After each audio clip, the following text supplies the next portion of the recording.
Hi everyone. I've basically updated the starter slide with the GitHub repo. You don't have to clone it and do stuff with it right now. But let me just get started and introduce myself. So first of all, thanks a lot for being here, and thanks a lot to TMLS. So my name is Prashanth. I work as an AI engineer at LanceDB. I have my colleague Sarwar, who's just going to grab a coffee, but he's a solutions engineer at LanceDB. And we both will be going around the room today, answering questions, clarifying whatever you have to ask, learning a bit more about what brings you here, what challenges you face, I guess learning more about your interest in this topic and what you hope to do with it. So the main layout of this event is basically I will start with an intro, a background, some material slides, talking through stuff, and then we'll go into the hands-on bit depending on, I guess, how much people want to go deep. I will definitely walk through all the code that I'm covering. You don't have to run all the code yourself, but the GitHub repo and the attached notebooks allow you to run the code interactively and experiment as we go along. So I'll spend about the next half an hour going through the background, and then we can go into the code after that. And feel free to interrupt me at any time with any questions. So the claim we'll start with is quite surprising for some people. Many teams who are training models today, the thing slowing them down is not necessarily a lack of compute. It's actually on the data side. And I think the assumption we all tend to make is that GPUs are the main source of the bottleneck. Well, the problem necessarily is not with the GPU. It's how the data is fed into the GPU while the model learns. Now, if you just had more and more H100s, if you just threw a huge compute cluster at every problem, will that solve your problem? Let's say you had a XAI or SpaceX or whatever, the recent companies' budgets. You might have seen that even those companies have underutilization of their GPUs during training. Like no companies have figured out how to use GPUs very efficiently to get them utilized to the fullest while models are training at scale. And the reason isn't that tools themselves are slow. It's not that GPUs are bad. It's not that the current stack is not well designed. It's the overall end-to-end layout of the stack. And we'll go through all of those layers in the upcoming slides. So the way we feed the GPUs is a pile of systems that are bundled together. Many times it's like 4 or 5 or even 6 systems from various places, bringing the data in, stitching it together. And you keep rebuilding all of these pipelines on a weekly basis if you're a data engineer, which I'm sure some of you are. And while all of this is happening, the GPUs are sitting idle. You may not be running them live, but while they're training, they're actually waiting on data. So before we talk about the solution, let's talk about the problem in a bit more detail, and hopefully this will visualize that a bit better. So on the left side here is the data that we are dealing with in a typical training run these days. As we know, most training data is not just text nowadays, it's multimodal. So depending on the kinds of models people are training, you might have video, you might have audio, you have frames, you have captions, embeddings, all sorts of different kinds of data, formats, even geospatial data, for example. Now, the middle portion here, these 6 blocks here, they kind of show what a typical conventional stack might look like. You might have seen some of these in your organizations, where your blob store is where it's an object store. Essentially, all your large multimodal assets, or like videos or PDFs or anything that is non-standard tabular data, will sit on an S3 bucket somewhere. Many times you use a columnar storage format like Parquet for structured data and metadata. And Parquet is the de facto standard for analytical data, as many people have seen. Again, robots are very, very specific. So like there are very specific data formats for robotics episodes that people store in a separate format. But it doesn't have to be robotics. You could have any other domain that has other formats of data. And then you have vector databases or a vector index as a part of a database where you do things like semantic search. And then as you augment your data for training, you're continually adding features.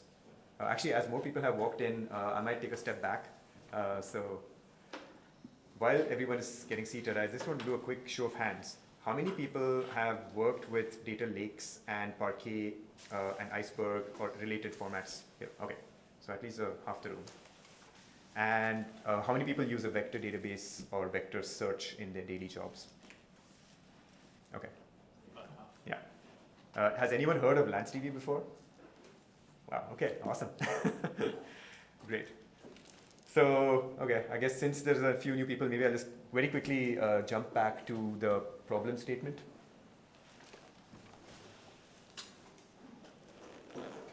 So welcome everyone. My name is Prashanth. I have my colleague Sarwar here from LanceDB. So yeah, the premise that I've begun this whole discussion with is today's research velocity for training models in any large organization or medium organization is not necessarily bottlenecked on compute, it's bottlenecked on data. And what we are trying to show is the problem, and we're trying to show that what LanceDB and Lance format are working towards is the solution to that problem. So this slide here is basically showing how the typical stack is held together with glue. And in general, you have like multiple systems, very, very different from one another. Object store on the cloud, Parquet files scattered on local disk, vector databases, feature stores for storing computed features to train models, and of course, a ton of custom Python glue code that everyone's writing, committed on GitHub. So all of this is kind of scattered around in a way that as the workflow progresses and the data set evolves, as more and more experiments are being run, there's a lot of gaps forming in between the versions of the data, the models that were trained on them, and all of this is basically what we're trying to say here. In the end, your GPUs that are used for training need to be fed. They need to be actively used for as large of the portion of the cycle as possible during training and around the times where you're waiting between data sets to form so that your GPUs are not just being wasted. So the three boxes at the bottom are basically showing some conventional challenges that people face. For example, the weekly churn. Let's say you change a filter, swap in a new model for another one. You tend to rewrite the whole data set or large parts of the data set.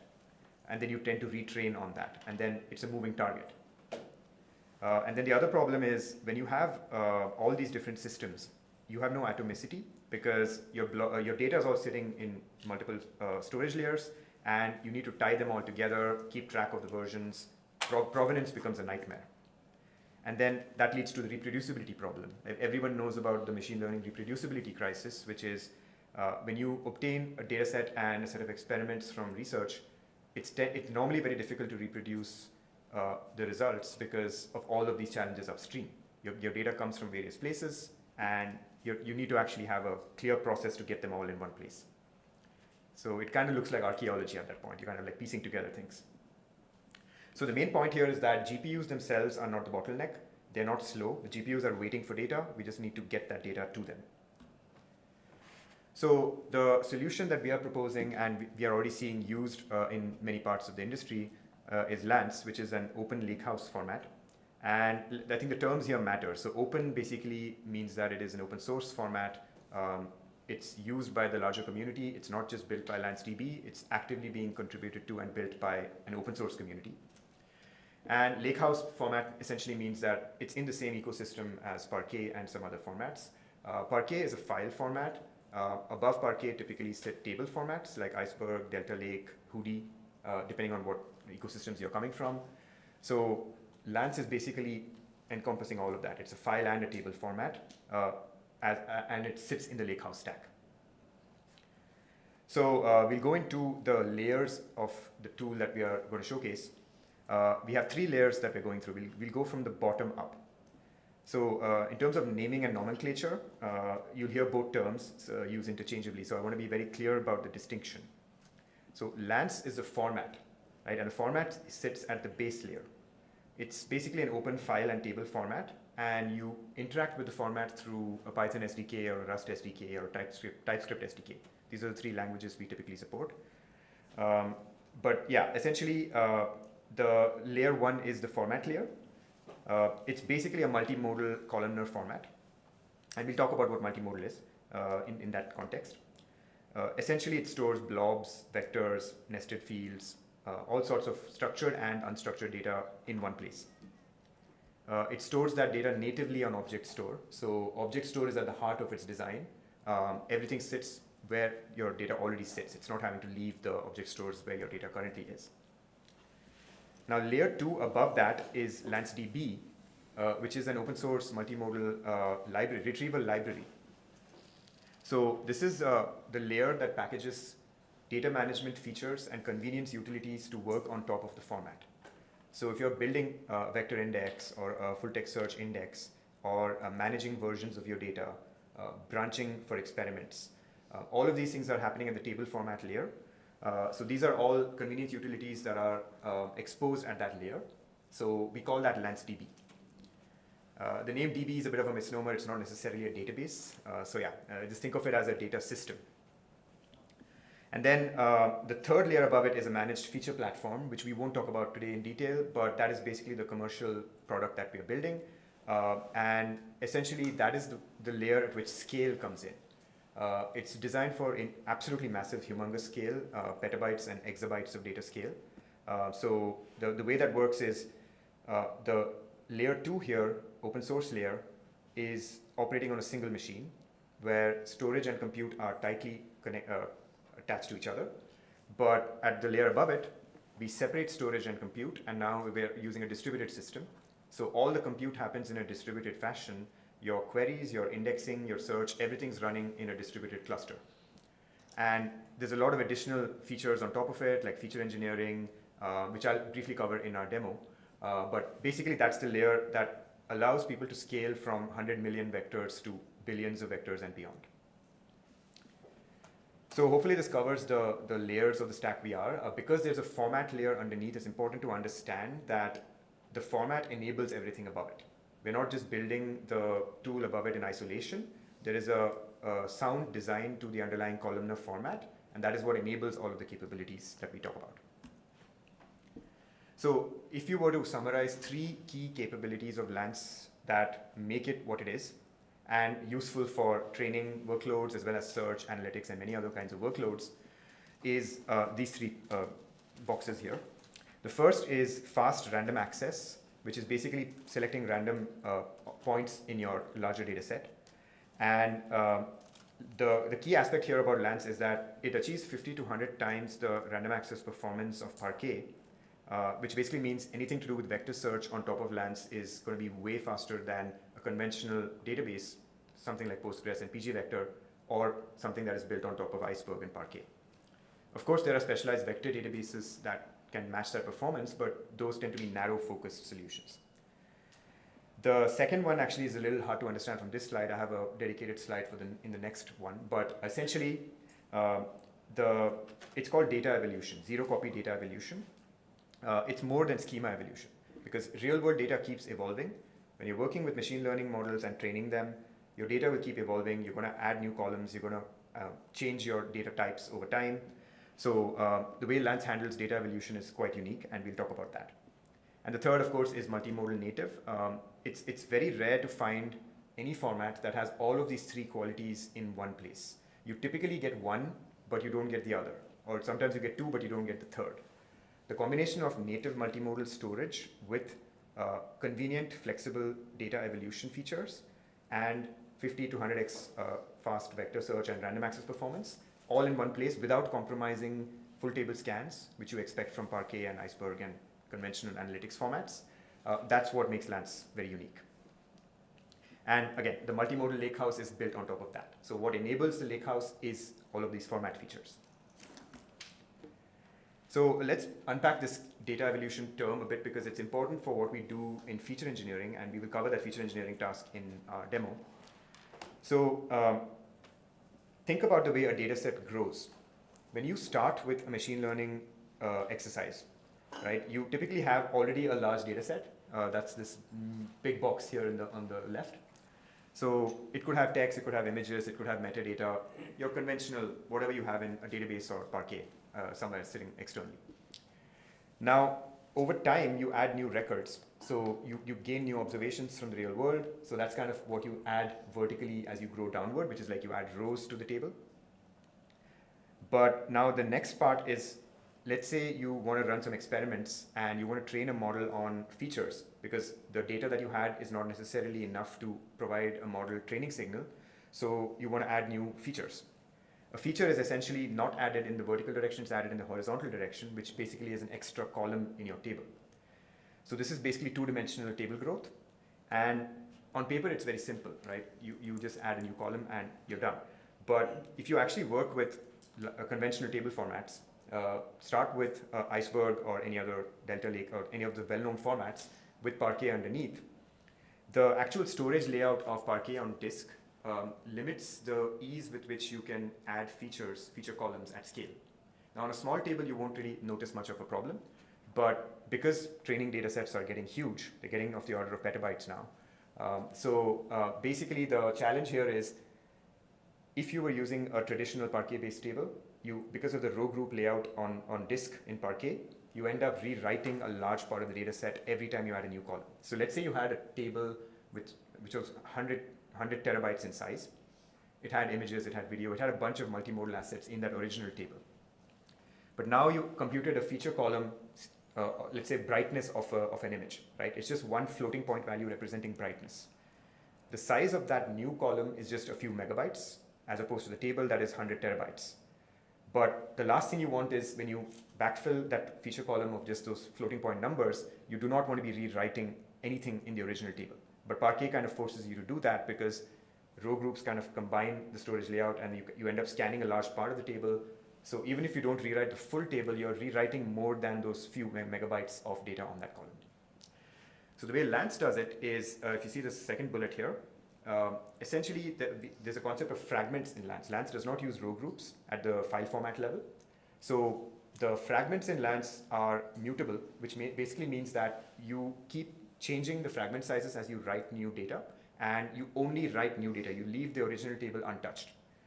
So what this means for an organization at scale is, you might have a platform team or a machine learning engineering team operating on a large table, doing multiple things to that table.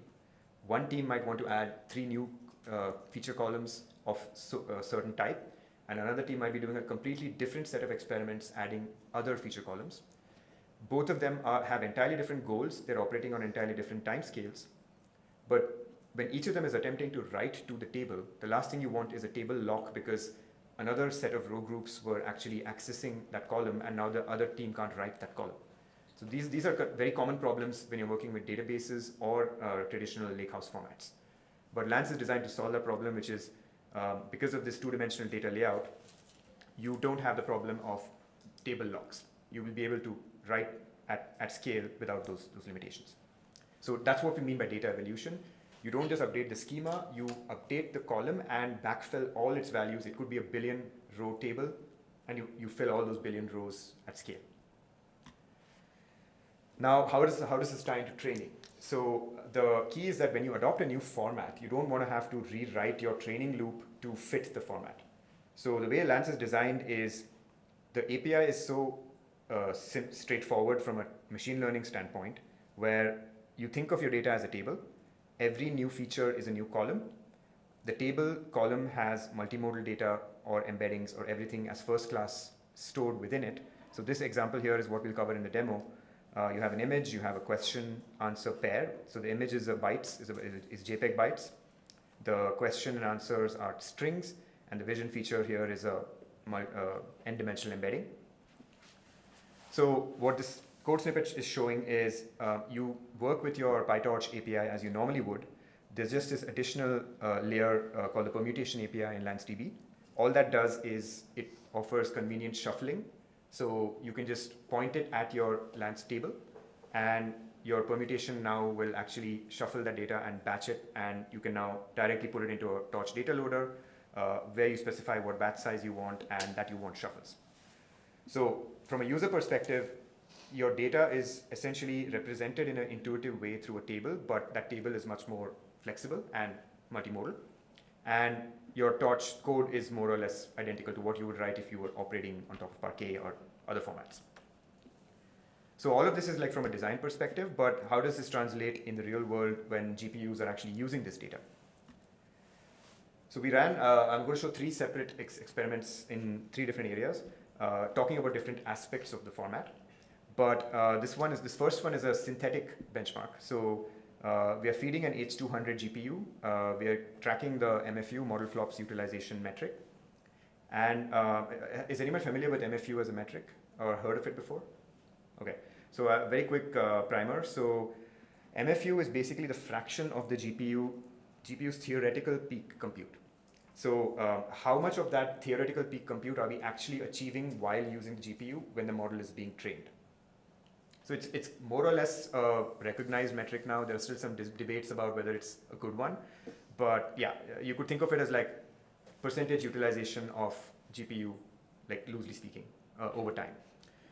So what this chart is showing is this top bar, the gray one here, is not a theoretical maximum.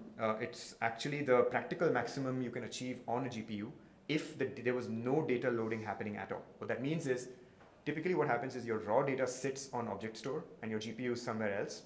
You need to get the data from the object store, loaded and patched and shuffled onto the GPU. That's an inefficient process because there's a lot of intermediate steps. In this top bar, that's not happening. The data already is on the GPU. It's not coming from outside. We are generating random arrays on the GPU itself, and now we pass it through the training loop, or the data loading stage in PyTorch. Even despite doing all of that, because of the matmul operations and all the other stuff happening inside the model, because of the model's architecture, you're never going to achieve 100%. There's always going to be some amount of inefficiencies because, yeah, basically the data is not in the massively parallelizable state that a GPU can actually exploit. So the point here is this is at 41%, the practical maximum you can achieve in this synthetic benchmark. So what we do with LanceDB is we run it through a loop, like a training data load pipeline like this, something like what we showed here. We do that on the enterprise as well as the OSS and open source, that is. We can see that we are within 3 or 4% of the practical maximum synthetic load we can achieve on the GPU. When we do the same with Parquet, that's the data sitting on S3. Even in Lance, by the way, the data was on S3. The chart doesn't show it properly, but in all cases, the raw data is sitting on the same S3 bucket. We're just loading it from Lance in one case and Parquet in the other case. And this third case is raw S3 with the Boto3 client, which is the worst case because, yeah, it's essentially the slowest way you can actually load data from S3.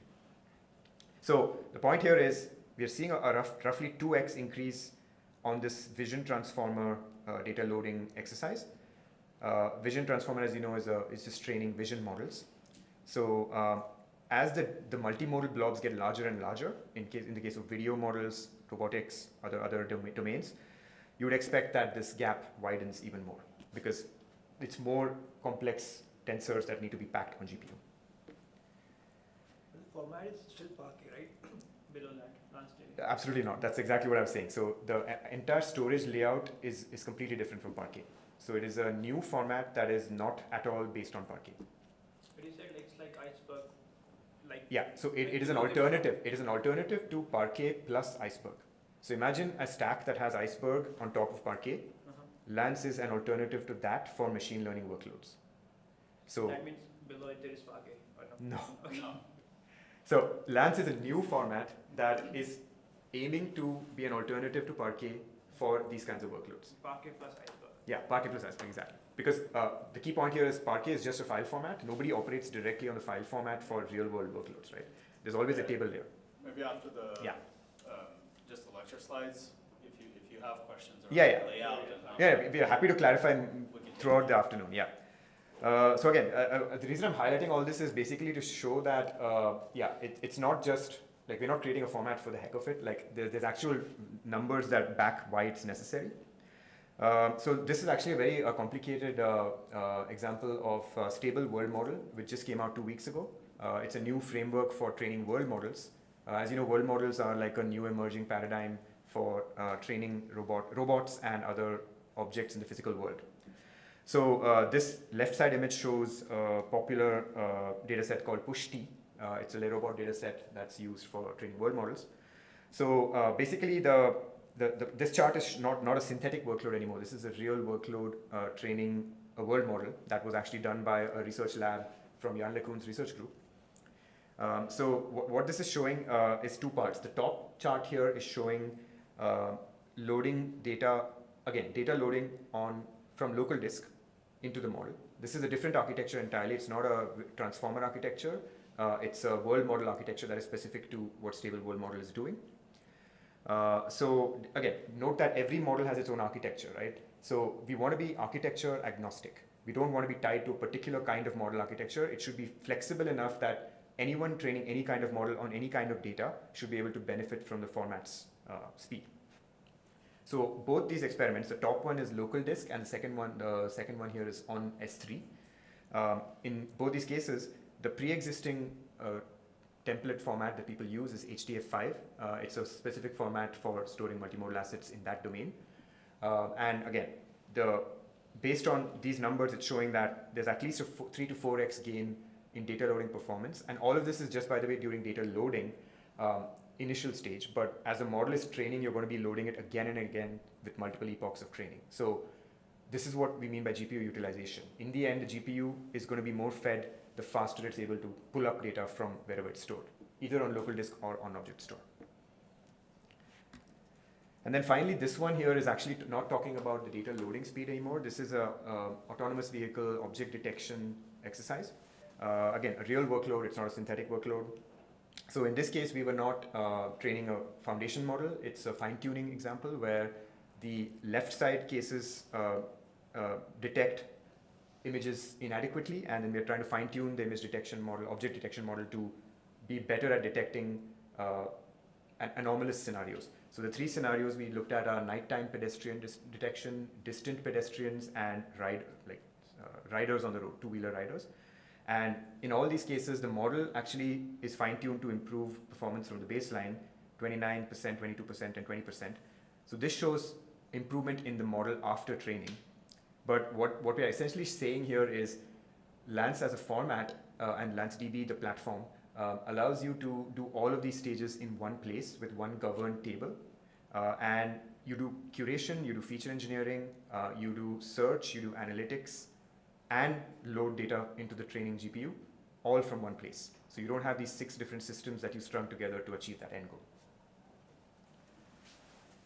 So that's the slides in a nutshell. We have an open format, the open multimodal library that we're going to use now, and a managed service on top, which is the large-scale application. The portion in the middle is everything that we are doing today. Basically, it's an API over the Lance format. You're running it on a single machine. It's an embedded library that's running alongside your application, in this case, your notebook. It's essentially what you would use if you were using LanceDB on a daily basis.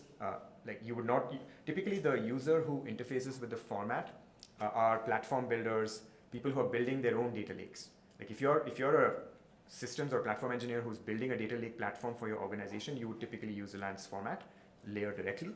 But as an application engineer, ML engineer, AI engineer, even a researcher, everyone's interfacing at the LanceDB level. So any questions so far before we go into the demo? Where is this LanceDB running? Like, it's an app which is running on? No, so you'll see it in the demo. So basically, it's pip install LanceDB. It's an embedded binary, and it's running on your local machine. So that's the open source version. There's an enterprise version that runs in a distributed cluster that is remote. So that's not what we're showing today. We're showing the open source embedded version today. Yeah, the embedded one is just in your Python app. Yeah. So you just interact with it with the library, and it's in your app itself. Yep. I have a quick question. I hope that is not dumb. No.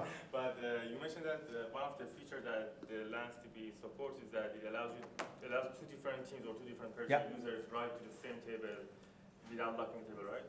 So my question is locking the table is a bad thing, or is it necessary to not having conflict when two users write the same thing? So, okay, so I'll clarify that.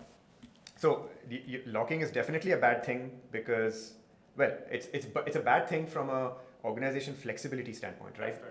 Because two teams have two different goals. They don't want to be blocked by the other one, right? So that's bad from an organization standpoint. You're right that conflicts are definitely bad, but the way conflicts are handled, there is a conflict resolver at the right transaction committer in LanceDB. Okay. So at no point, if two people are writing to the same row on the same column, will LanceDB allow conflicts on that. It will actually obviously do, everything is transactional. It's kind of like an ACID compliant system, right? So conflicts are handled at the right level, but then there's another scenario that I don't think you've actually highlighted in your question, which is those two teams that were adding those features, right? they might be operating on two entirely different parts of the table. So what this means is they're not touching each other's files at all. What happens in Parquet is even though you're not touching the other person's column, is the row groups that you have, the row groups span across the columns in a horizontal fashion. So the storage layout on disk will invariably end up touching the other person's data files or the pages on disk in a way that you're conflicting with their operation. Okay. So that is what is a blocking operation and causes a table lock in Parquet-based table formats. But in Lance, because it's every column operates on its own data file. The pages are distinct from the main table or any of the new columns that come in. So anyone writing to a column and writing to a particular page on disk will only touch their page and nobody else will conflict with it. There's also the versioning aspect of it. We can get into that later. Yeah, actually, I'm not sure if the demo has it, but we'll cover it during the live stuff. Yeah, we can cover it during the live stuff. Yeah. But the idea in Lance, one of the features is that. Oh, I should give you this mic. Yeah, so I was mentioning about something related here, which is versioning, right? So every new write in the Lance table is a new version, right? So whether that's adding a new column or just adding some rows to the existing table, even deletes, right? So what happens is under the hood, you're writing some files, right, which contain your new data, or say a delete file. There's like which rows were deleted, and then there's a transaction log, right, where you say, okay, now I'm going to commit this. But because every change is a new version, you can go back, right? So let's say somebody added some new data, and for my workload, I actually want it as of the previous version. It's like a time travel. That's right. You get time travel for free in a way. Yeah. Go ahead. If you can finish, I can ask. Yeah, so you get time travel for free, but also when you talk about conflict resolution, if somebody has, like while you're preparing your data to do the commit, if somebody's already committed, you just get. That would help. Yeah. It is echoing now. So you get back an exception, and then you can get to retry, right? That's pretty much the only thing. But the versioning is kind of one aspect of handling these conflicts. Time travel is another. It's kind of a bonus, right? It's coming for free, but it can be used in certain use cases. Yeah, actually, I should have versioning should have been the fourth quality in that slide that I forgot to list. If you ask me the four things, I mean, these three things are important, but versioning is actually equally important as a fourth feature. I think you mentioned reproducibility as one of the things. So in order to reproduce, so if I said I've run this experiment on this data set, and while the data set is being updated, and I pass this on to another researcher, I can say that this run was done as of this version. So you can just pick that seed version and run it again, and it is byte for byte the same data set that you ran it on. Do they need like catalog? Like Iceberg needs Yeah. catalog, right? Exactly. So I will actually show you a very good diagram that will actually cover all of this. We have a blog that we've written at length about this topic. We won't go into. Question here. Yeah, go ahead. Yeah. Yeah, my question was like, you said that there's like, you can do time travel, but like, so then how are there like two types of deletes, like a soft delete and then a hard delete, where like, I can like remove data points and then like, if I go to like an old version, they're still accessible? Oh, okay. Good point. Yeah. You want to take that or should I? Yeah, I can take that. So deletes are, if you're familiar with Iceberg, deletes are not hard deletes. Yeah. You mark which rows are deleted, and then those deletes are associated with a specific version, right? Yep. So while those are around, your data is still there. It's just when you query the latest version, they just don't come back to you, right? But there's the quick thing to clarify there, in Lance, basically, when you delete something, it creates a deletion file. So you're not actually, it's a soft delete, right? The file is not being cleared immediately. It's tracked in that the manifest, but then at a future point, there's a cleanup operation that runs. Anything that is older than a threshold in that cleanup job is going to throw away the old delete files, and that takes away the hard. That's actually a hard delete. So it's a two-stage. configurable. Yeah, absolutely configurable. Yep. I had a question about the catalog. Yeah. So basically, if you see this diagram, I'm sharing the wrong screen. Yeah. So this particular diagram shows the layers of the Lakehouse stack. So essentially, you can see here, object store is the foundation of Lakehouses, right? Everything is scalable to pretty much infinite degree in an object store. The three layers above it, there's a file format, there's a table format, and a catalog spec.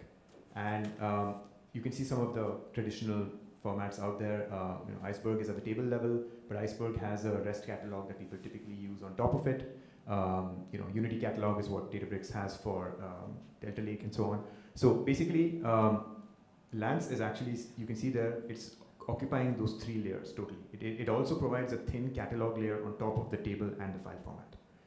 So when we said platform builders use Lance format, essentially what we mean is you might look at this diagram as a platform engineer and say, I'm going to use Lance at the file layer, but I'm going to plug in my own file and table layer, but I'll plug in my own catalog layer above it.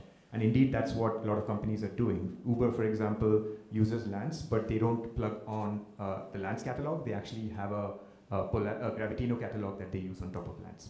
So every company that has an existing catalog service that they work with can easily plug that layer above it.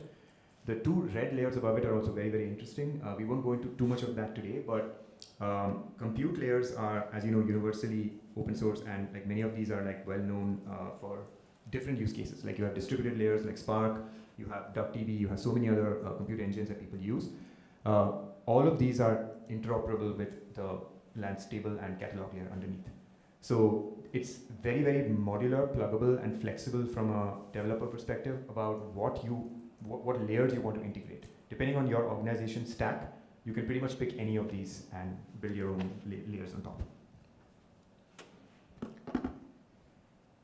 Any other questions?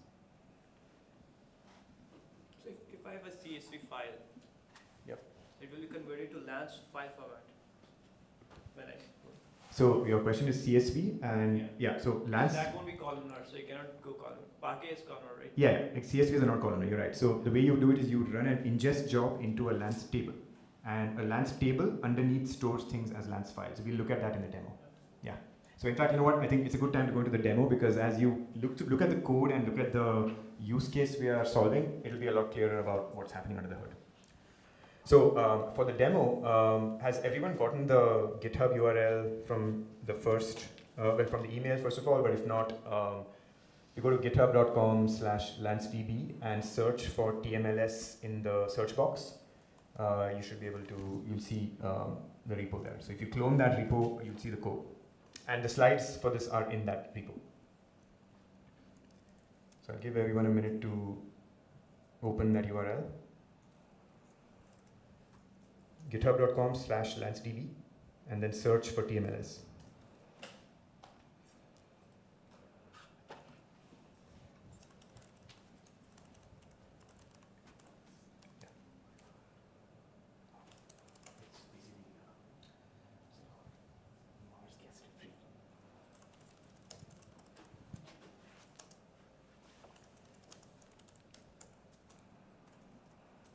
Okay, so while you're looking at the repo, basically the use case here is we're going to fine tune an image model, a vision model, on a data set that is quite well known. It's called the text VQA data set. VQA here is visual question answering. And I'll explain what visual question answering is, because it's not intuitive if you've not seen this data set before. Has anyone worked with this data set or used it? Okay, good. So we'll cover the background. Actually, yeah, this image actually is the data set in a nutshell. So if you look at what the image is showing, right, you must have had these on the plane when you asked for a coffee. Basically, they give you these packets of sugar, and the image on that has a caption of the airline name, which is TWA, and it also has the sugar brand name, which is Domino. And a model, even a reasonably good LLM, does not necessarily know that nuance, right? It does not know that one is an airline, one is a sugar brand maker. So when somebody is asking a question, what airline did these sugar packets come from, or what is the brand name of the sugar, the system should be able to answer the question accurately without getting confused by all this context. And all of this is done through a vision model. This is not an OCR case where you ran it through an OCR model and you extracted tokens of text and then the model sees the text. The vision model has to reason over the vision tokens and based on the vision tokens, map that to the user question and answer the question accurately. So it's a non-trivial task. Now, what we'll do is, it's supervised fine-tuning, SFT for short. So we'll go through the methodology there. The way we do this is essentially, it's called a vision tower. I'll explain the technique. So we freeze the image encoder. So the vision model has an encoder inside it, and we won't touch the weights of the vision encoder. Those are frozen. That technique is called LoRa, which is low rank adaptation. And we'll be using the quantized variant of that called QLoRa. So basically, the trick here is encoding is very expensive, because every time the model, like the GPU, is trying to pull the image from disk and encode it into the tensors it needs to train on, that is a CPU intensive operation. The last thing you want is your precious, expensive $50, $100 an hour GPU waiting for your CPU to do the decoding or encoding. So what we do is we pre-compute the hidden layers of the encoder and store that as a feature column. And now at runtime, because Lance is so fast at loading data, the GPU will now scan the hidden layers it needs directly from the Lance table, rather than having to encode the image every single time. So this is a kind of a trick. It's not like necessarily the only way to do things. There's many ways to obviously train models, and I'm not saying this is how the foundation labs do it, but if you're a scrappy startup or a mid-sized company who does not have a lot of resources, you want to use a cheap fine-tuning method, and you want to use the minimum GPU memory possible and have the fastest loading of data into the GPU so that you don't waste time keeping the GPU running. So that's the first part. The way you would do this without Lance is you would have to persist the Parquet column values or any other data into, sorry, not Parquet column. You have to pre-compute the image hidden layers, like the hidden layer from the model, and store that in a persisted file, either a NumPy array file or a Parquet file locally. But now you have the problem which I mentioned before, which is if you did not use Lance, that GPU feeding operation is not as efficient because the format was not optimized and tuned for loading data quickly. So basically that's what this problem Lance is solving. With easy feature engineering, adding a new column and pre-computing those hidden layers and additional features on top of that, you're able to very rapidly load the GPU, and yeah, makes your life a lot simpler as a AI researcher. So we'll go through the code. Okay, let me just open the, let me get rid of this.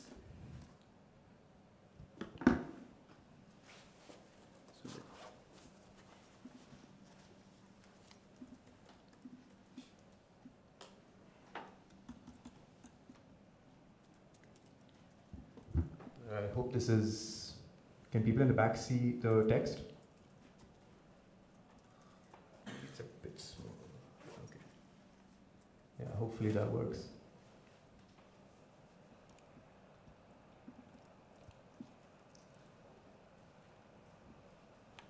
Okay, so I'll go through the okay. What this good thing about this notebook is, if you open it on a Colab notebook, you'll have to run this thing on top where you connect to the T4 instance. So I unfortunately can't do a. Can I do a screen share, which is like duplication?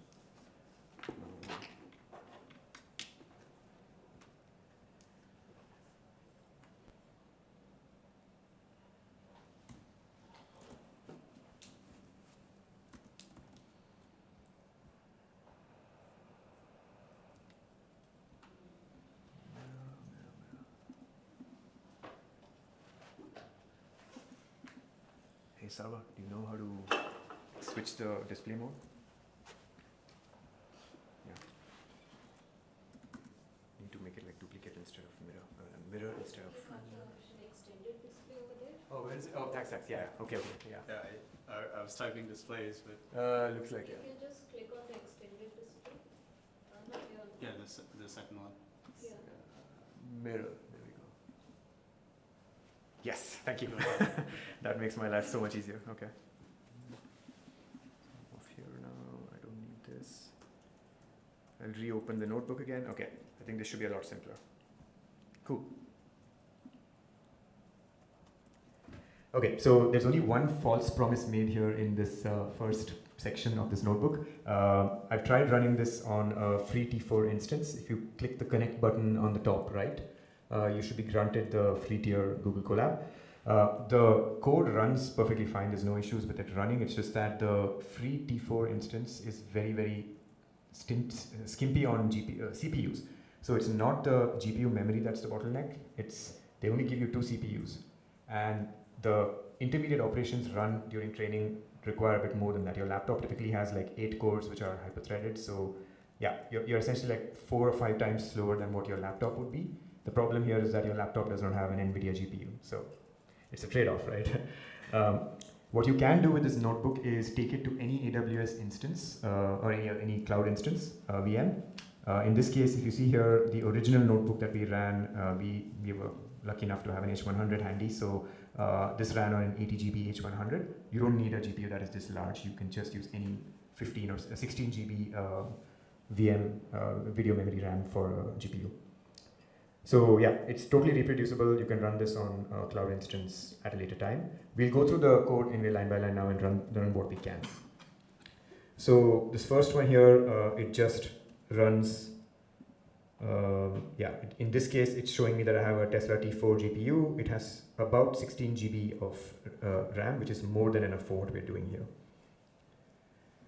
And I'm guessing if you run that on your end, you will see the same. Now the next part here is running the setup. We're pretty much just making sure we have the CUDA enabled PyTorch and everything we need installed. In this case, it's pulling from a different repo, a training repo, not the same one I've linked to, but yeah, it's the same code. And these are the dependencies, LanceDB, transformers. These are all these fine-tuning libraries that we need.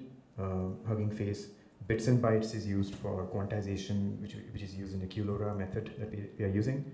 And Hugging Face Hub is used to pull the raw data, which I will talk about in terms of storage. So far, so good? Any questions? So if you notice here, I think your question was how do you install LanceDB? Like basically, you do a regular pip install. Now if I do an import Lance or import LanceDB further down, we'll see it. Yeah, basically it's as simple as that. It's an embedded binary running on this machine. Okay, so now we'll download the data set. This one is about a 1 GB size data set. I think the Wi-Fi here is pretty good. You should have no trouble downloading it. But I will show you what the data looks like in its raw form. So the typical way to distribute data sets open source is with Hugging Face. Anyone who's worked with machine learning should know this. So we have this Lance format organization on Hugging Face where we upload a lot of data sets. If you just go into huggingface.co/Lance format.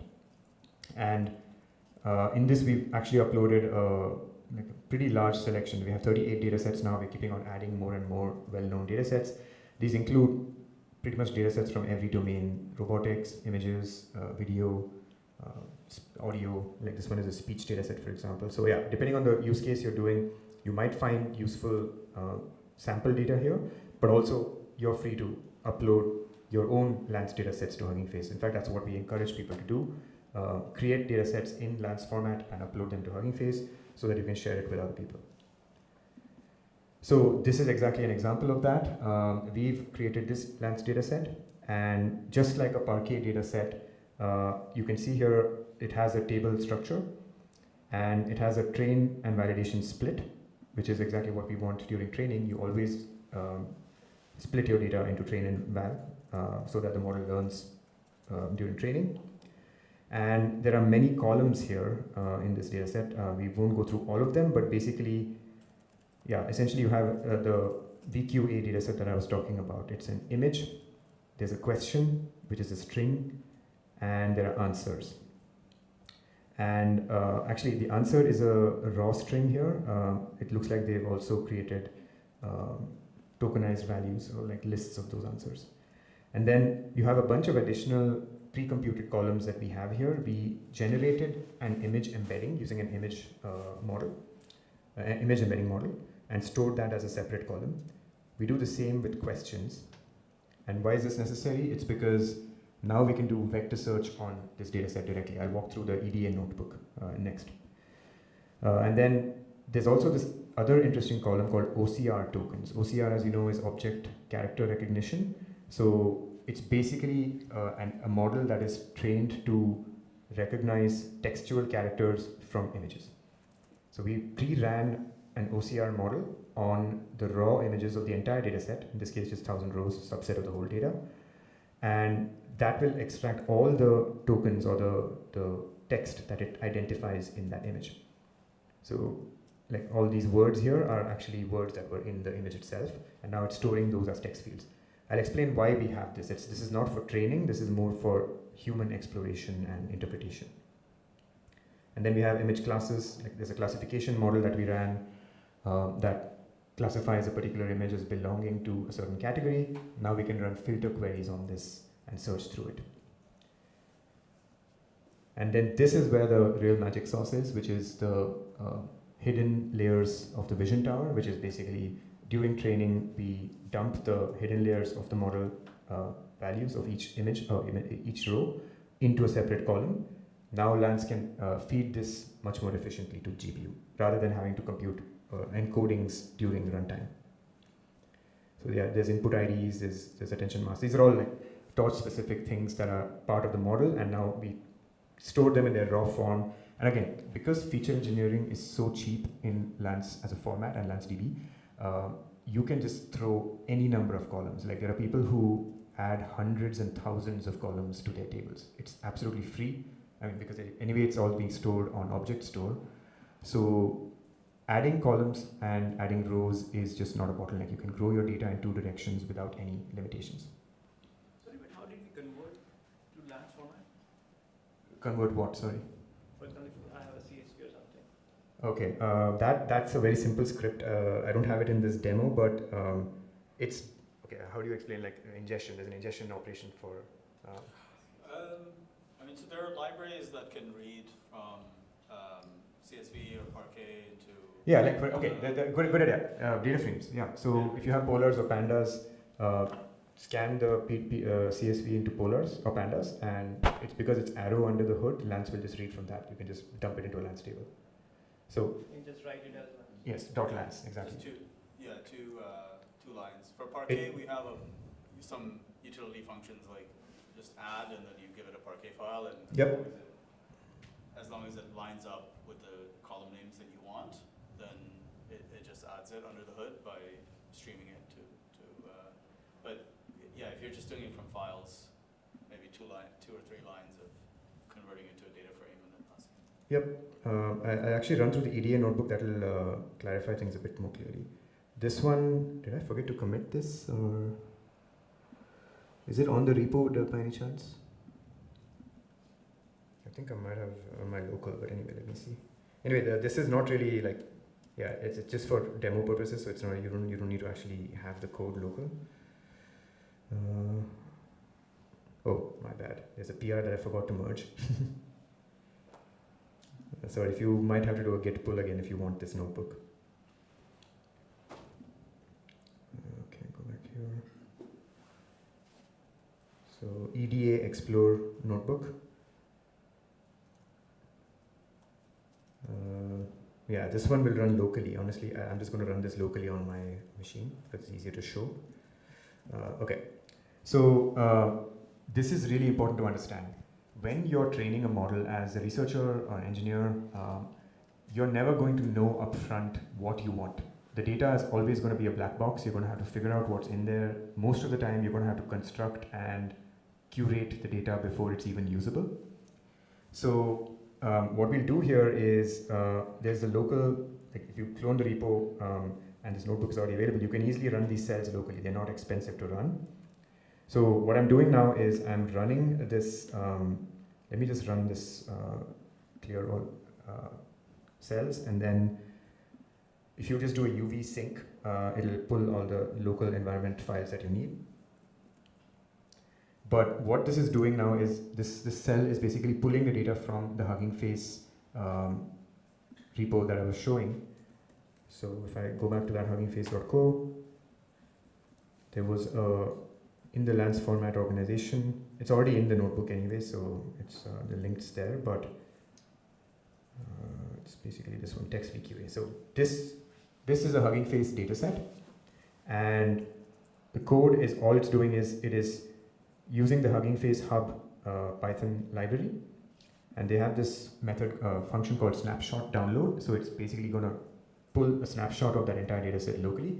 I would not recommend using this on a very large data set. Okay, go ahead, question. I mean, it's not related with this notebook, but is it possible to get the script which generated this data set which we have on the Hugging Face? Because I think that would be super useful. Like, I see, like, in this notebook in demo, we are going to see how we can utilize this in production, but actually, like, for the practitioners, it's super important how to actually create this data set. Yeah. We can train models. So your question's already answered. Basically, in the same repo, there's a VLM directory, and all the scripts that were used to pre-process and prepare the data are in here. I will explain what some of these do. Obviously, there's all, like, every one of them is going into the weeds, but I'll specifically talk about the feature engineering piece and talk about the prep. Yeah, it just takes a very long time to do. So if we did it interactively now, it would have So worked. we just could not do it here live because, well, as you know, GPUs and time and everything. So, what was I saying before that again? Yeah, so basically, all this is doing is creating a local copy of the data set. When you run this cell, there's a new directory called data/EDA.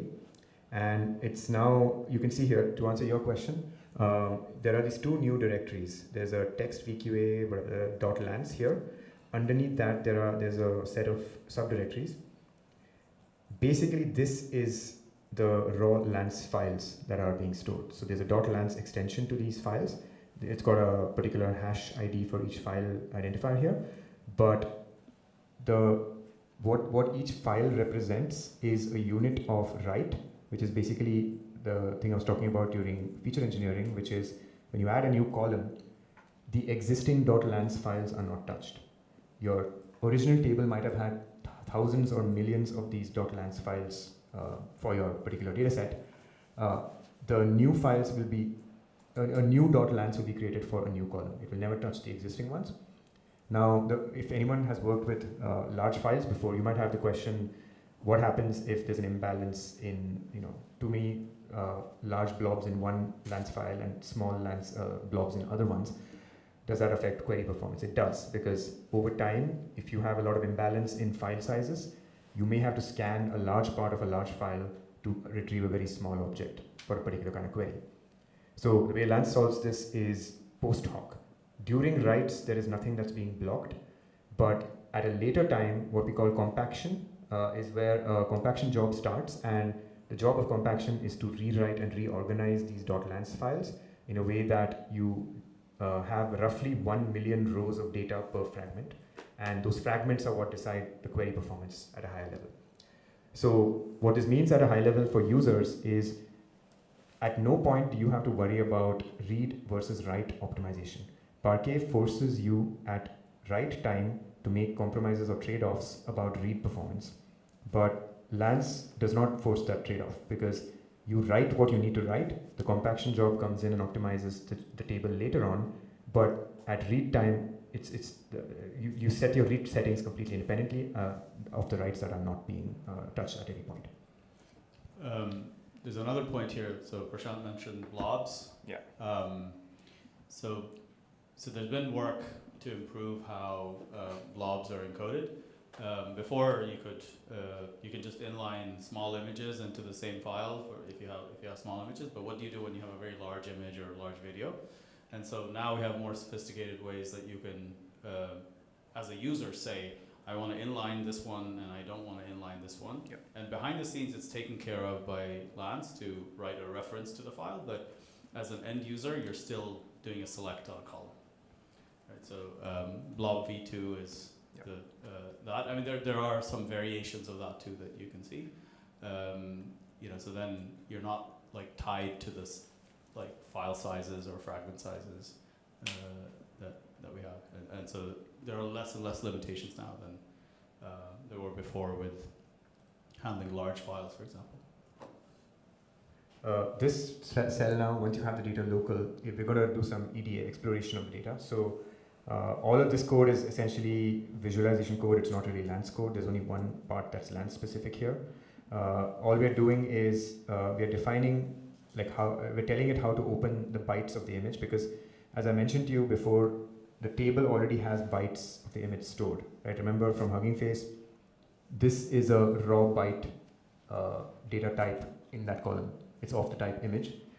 So in this case, all we're doing is reading those bytes in Python, doing a base 64 encoding. Now it's available to Python and you can actually do stuff with it.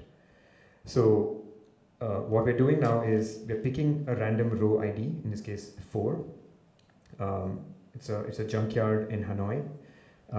Basically, we're running a search on it. So if you just call the table, like when you open a Lance database, I should show you that line here. Yeah, this one. So you connect to a local database directory, lancedb.connect, which is basically this local path here, data/EDA, and you provide a table object. This is basically the open table function. And in this case, we have a train table and a val table, validation table. So we look at only the training table for now. And here, the training table points to this particular parent directory, which has all those .lance files inside it. And then row number 4 in that, we are taking the training table, searching on that table. This select here is basically a projection filter. So because it's a columnar format, like Parquet, like Arrow, like anything else that's columnar, you only scan the columns that are called for in the projection. So if you had a very expensive table with 1,000 columns, if you did a select and only picked 4 of those columns, you will only scan those 4. You won't touch the remaining 996. So that's kind of what we're doing here. If the search method is very flexible. By default, if you don't provide any argument to search, it's gonna push down to the full column scan. But if you do provide like a string argument, it will try to do a full text search. If you provide an embedding as an input, it will do a vector search, and so on. So in this case, we are just doing a regular full column scan, selecting only these 4 columns, limiting to that row, and we are displaying the blobs, or the underlying bytes, because of this byte reading function, base 64 function. So all we're doing here is we are printing out an image. We can see here, this is what it's showing. We have the image has a field which is the actual image, and then it has a question, it has an answer, and then it has these OCR tokens. Note that the OCR token is a derived column. It is not something that was in the original data set. It was something we chose as humans to put it in there for our benefit. And I'll show why we did that. So now we'll run the metadata scan. So yeah, this one is again, everything in Lance is Arrow native, so it uses Arrow's type system if you ever worked with Arrow-based formats.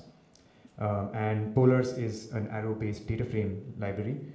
You can do the same with Pandas as well. So basically now what we're doing is we are picking question, answer, OCR tokens, and image classes as the desired columns. And we are searching through that. And what we'll do now is we'll do some downstream compute operations on the table to understand the data a bit better. So we'll return the tokens, the OCR tokens as we did, in a table format like this. Like this is a Polars data frame. But we'll also compute the length of the number of OCR tokens identified. So what this is telling us is some of the images have a lot of OCR tokens. Like this, for example, the Hanoi junkyard example, there's a lot of text in here, right? Other images are not as text rich. So the amount of signal in every image that a model can learn from is quite different. As an AI engineer, you might think, okay, if I want my model to learn how to better interpret text from an image, I need to give it images that have a lot more text. If I just throw a bunch of random images at it that are not as text rich, my model doesn't learn as much, right? It's an intuitive thing as an engineer. So what we're doing now is, when you're doing exploration, we are computing the number of OCR tokens in that image. That the count of that is a signal to us as humans that this is valuable information for a model to train on. This is not information that was in the raw data. The raw data is just arbitrary images, well, not arbitrary, but like it's a very wide spread of richness in text versus image density. So that's kind of what we're doing here. Think about the sugar packet example that we talked about. What we're showing now is are there examples? Oh yeah, this is another very good intuition that you might have as an AI engineer. If you're training a model on recognizing text from images, but the OCR, the value, the answer is already in the image, right? What that means is the model is just extracting things based on raw tokens. It's just looking at the tokens and giving you the answer. It's like a single step, simple retrieval. But there are cases where the model has to reason over the text, right? The answer is not directly written in the text, but the model's own internal reasoning capability is what allowed it to give you the right answer. So when you're fine-tuning a model, you want to do the former, which is give it the low-hanging fruit, allow it to very easily pick tokens that are already in the text and output those raw tokens and answer those questions easily. It should be good at those very simple cases. Like the last thing you want is a base model that is very bad at answering the simplest questions. So as a first stage training exercise, you might just want to identify which images have the answer in the tokens itself. Like for example, if you look at this first case here, what page number is this? The page number 34 is in the image. So it's a super simple question with a super simple answer, and we have like the information there. So what we're doing here in this case is just filtering that using a query here. In this case, we're using polars, but yeah, you can use any library that you want. You can use DuckDB, you can use pandas. Just specify the filtering criteria as the answer is in the OCR tokens. That is also in the question. The question and the answer have the same overlap in OCR tokens. Then the next benefit of using Lance is filters on scalars, right? So there is a SQL-like query syntax you can send in Lance. In this case, you want to search for very specific keywords. Like you want to look for the word brand or sign or logo. Like you want to find images that have these things in them. So you have the SQL query that you write here, and you just run a search and use a .where clause and pass in the SQL. So simple predicate here. And again, you push down, you project only the columns that you want. And now we can see here, yeah, you notice here our sugar packet example showed up because it has the word brand in it. So yeah, this way, if you want specific images in a domain and you know the keywords in that domain, you can very easily filter those down. Now, quick note on index. So one of the superpowers of Lance is the dataset itself hosts the index. If you work with Parquet and Iceberg, you typically have sidecar files that are added on as index, and now you manage the index independently of the file format itself. But in Lance, the index is part of the file format. And how can we show this? It's if you look at the actual raw data, you'll notice that any dataset directory in Lance, it has these 3 folders by default.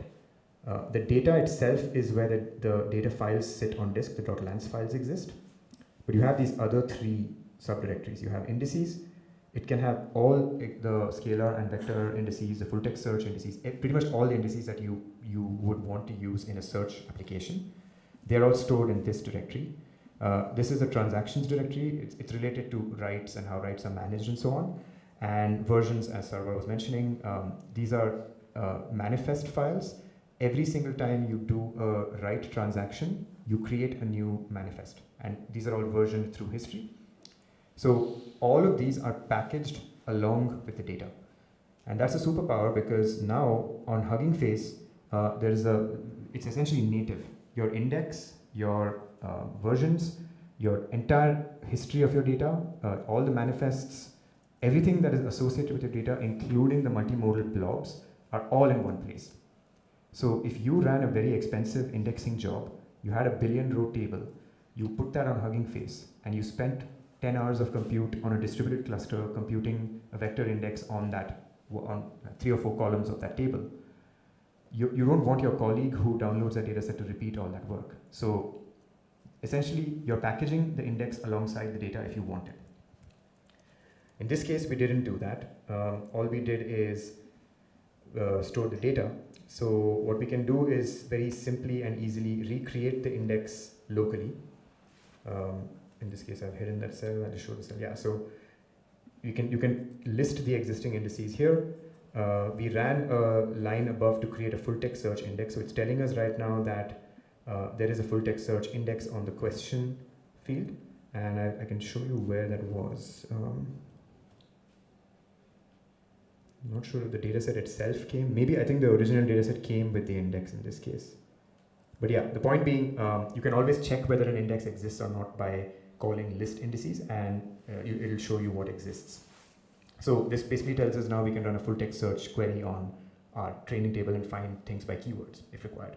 Similarly, we can create an image embedding on the data and have like a vector index on that image embedding. So the final thing I'll show in EDA is the find visually similar images. I think this is a super useful feature when you're exploring data. Many times you don't have a vocabulary to describe what kind of image you want, but you know what the image you have already has in it. So what you can do is use the image embedding itself as a seed for finding other images like that image.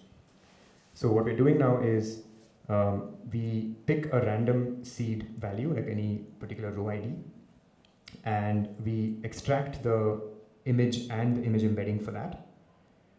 And then we use that as an input to table.search. You see here in this particular line, table.search is passed in the argument. This time the search argument is not empty. It has the seed image embedding in there. So you're passing in the image embedding. That means Lance will run a brute force vector search on that embedding column, and it will output all images that are similar in embedding. And this is exactly showing us that as a case where this left side image here is the seed that we used, and that's basically a book that is open with pages and text in those pages. And you notice all these other images have a very similar feature, which is there is a human with fingers holding the pages open. So that's a very highly similar metric in the embedding. So this is basically telling us that our embedding model is good and that it's identifying similar images. This allows us to very rapidly narrow down on features and filters that we want to actually use for training. If there is a very specific kind of model image class that we want to over-represent or under-represent in our training, we can very rapidly explore and filter down on those. Maybe you can explain why you use seed, right? Because not everybody would. Yeah, I mean, it's just a term, honestly. It doesn't have to be called seed. Yeah. Like, seed is just like a number. You literally just give it a number.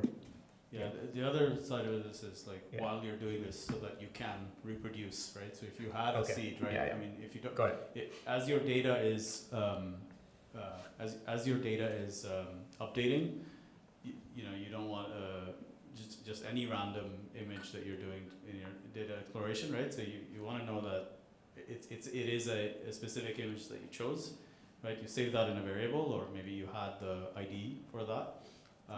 But that's so that it's reproducible by somebody else when they run this again. Cool. So just keeping track of time here, I think we should take a 5-minute break at 2:30. So I'll go on for another 10 minutes, and we can take a break, and people can ask questions or do anything else. Okay. So that was the exploration part. If I were to summarize what our thought process has been all this while, it's basically, imagine you're an AI engineer who is tasked with, I have this not so good model, I need to get a better model for this end use case. If you were to fine tune a model, what do you need? You need a good training data set. How do you curate that training data set? First, identify a promising raw data set candidate. Very rapidly narrow down, prune, curate, filter, use all sorts of data operations to narrow down on what signal is most useful to your model to learn from. Curate that as your training set. In this case, we already pre-curated a train and a val, but obviously when you're starting off, you don't have that. So the operations I just showed are meant for that kind of a scenario, which is this is way prior to training. This is way prior to loading anything in GPU. PyTorch has not even come into the picture. There's an entire universe of upstream tasks that every AI engineer runs to curate, do feature engineering at various stages. And you'll notice that even in that notebook, at every stage of this entire operation, I'm just going to make that smaller. Search is a universal feature, a universal aspect of this whole thing. So the amusing thing about, when people sell a vector database is they just sell it as, oh, you can do RAG with it, right? Like RAG is search. Search is so much more than RAG. RAG is not the only use case for search.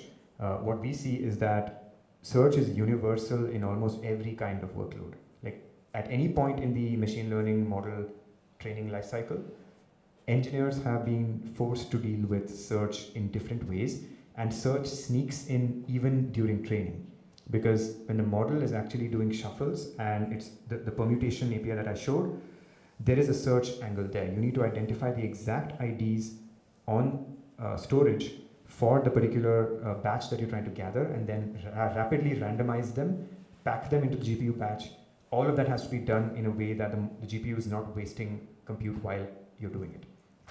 So again, search is a very, very underrated term in machine learning in general. Okay, so now we can go back to the notebook, which is the Colab. I'll reopen the Colab notebook. So this is basically the same data set that we had there. I'm just going to rerun. Actually, let me reconnect. I think I still have the same instance. Yeah, I do. Okay.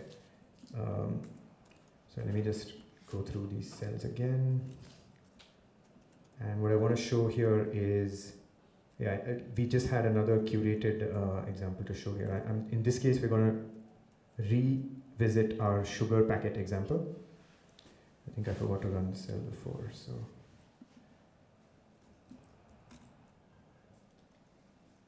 Okay, so this is, downloading. Okay. In this case, it's downloading the data on the notebooks VM. Okay, so now I have that data in this instance. And this cell, all it's doing is showing statistics. What it's saying is we already had clip embeddings, which is an image embedding model.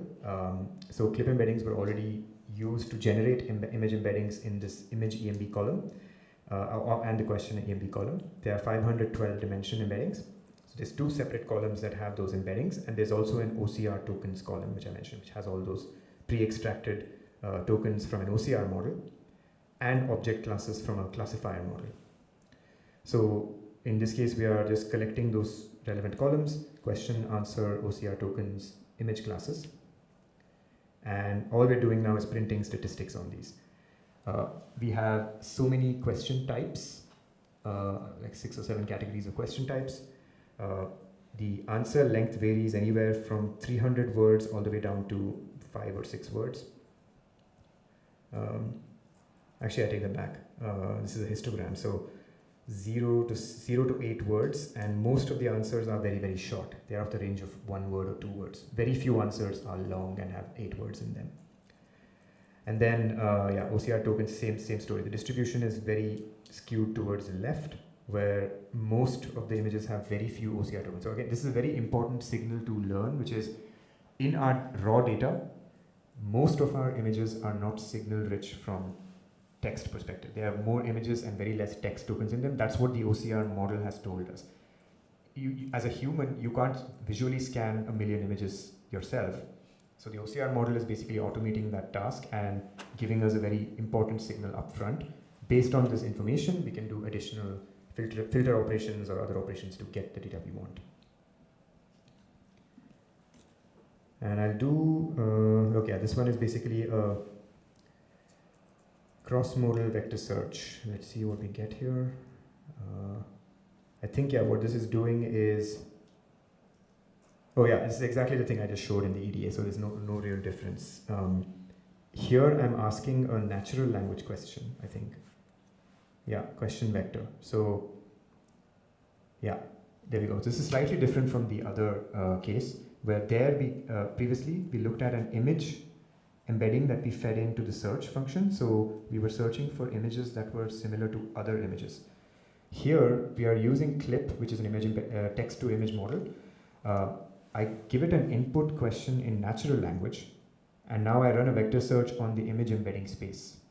So you need to choose an embedding model that allows you to do this. Clip is a very good model for this because it is two-way. You can actually send in a natural language query or an image embedding. Both of them work in Clip. So here we're asking, where can I watch the new SpongeBob movie? Obviously, the keyword here is SpongeBob, so you want the image to show things related to SpongeBob, and as expected, that's what you get.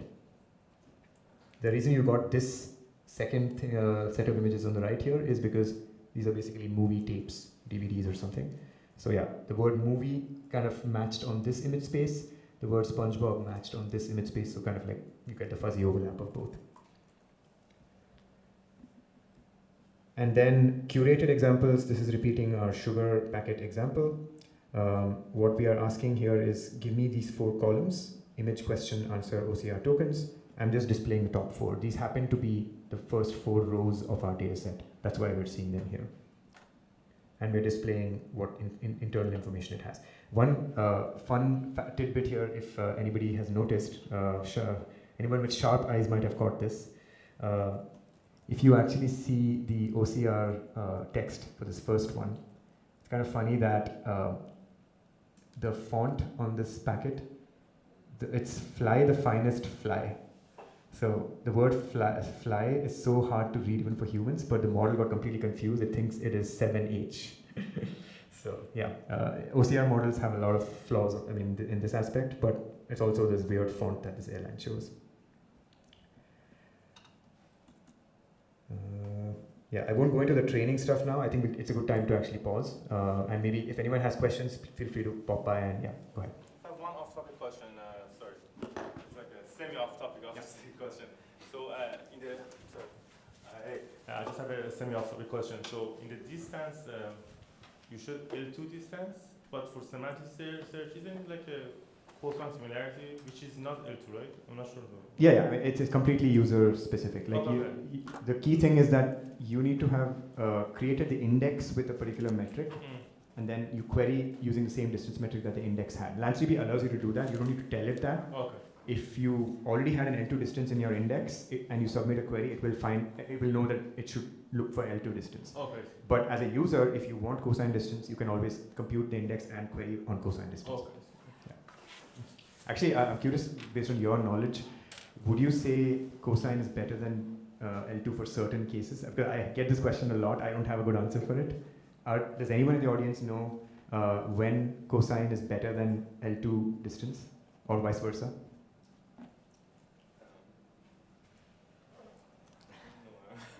Yeah, it looks like everyone's in the same boat. That's good. Cool. So yeah, if you want to take a quick break, otherwise we are still here for questions. We'll restart in about 5 minutes.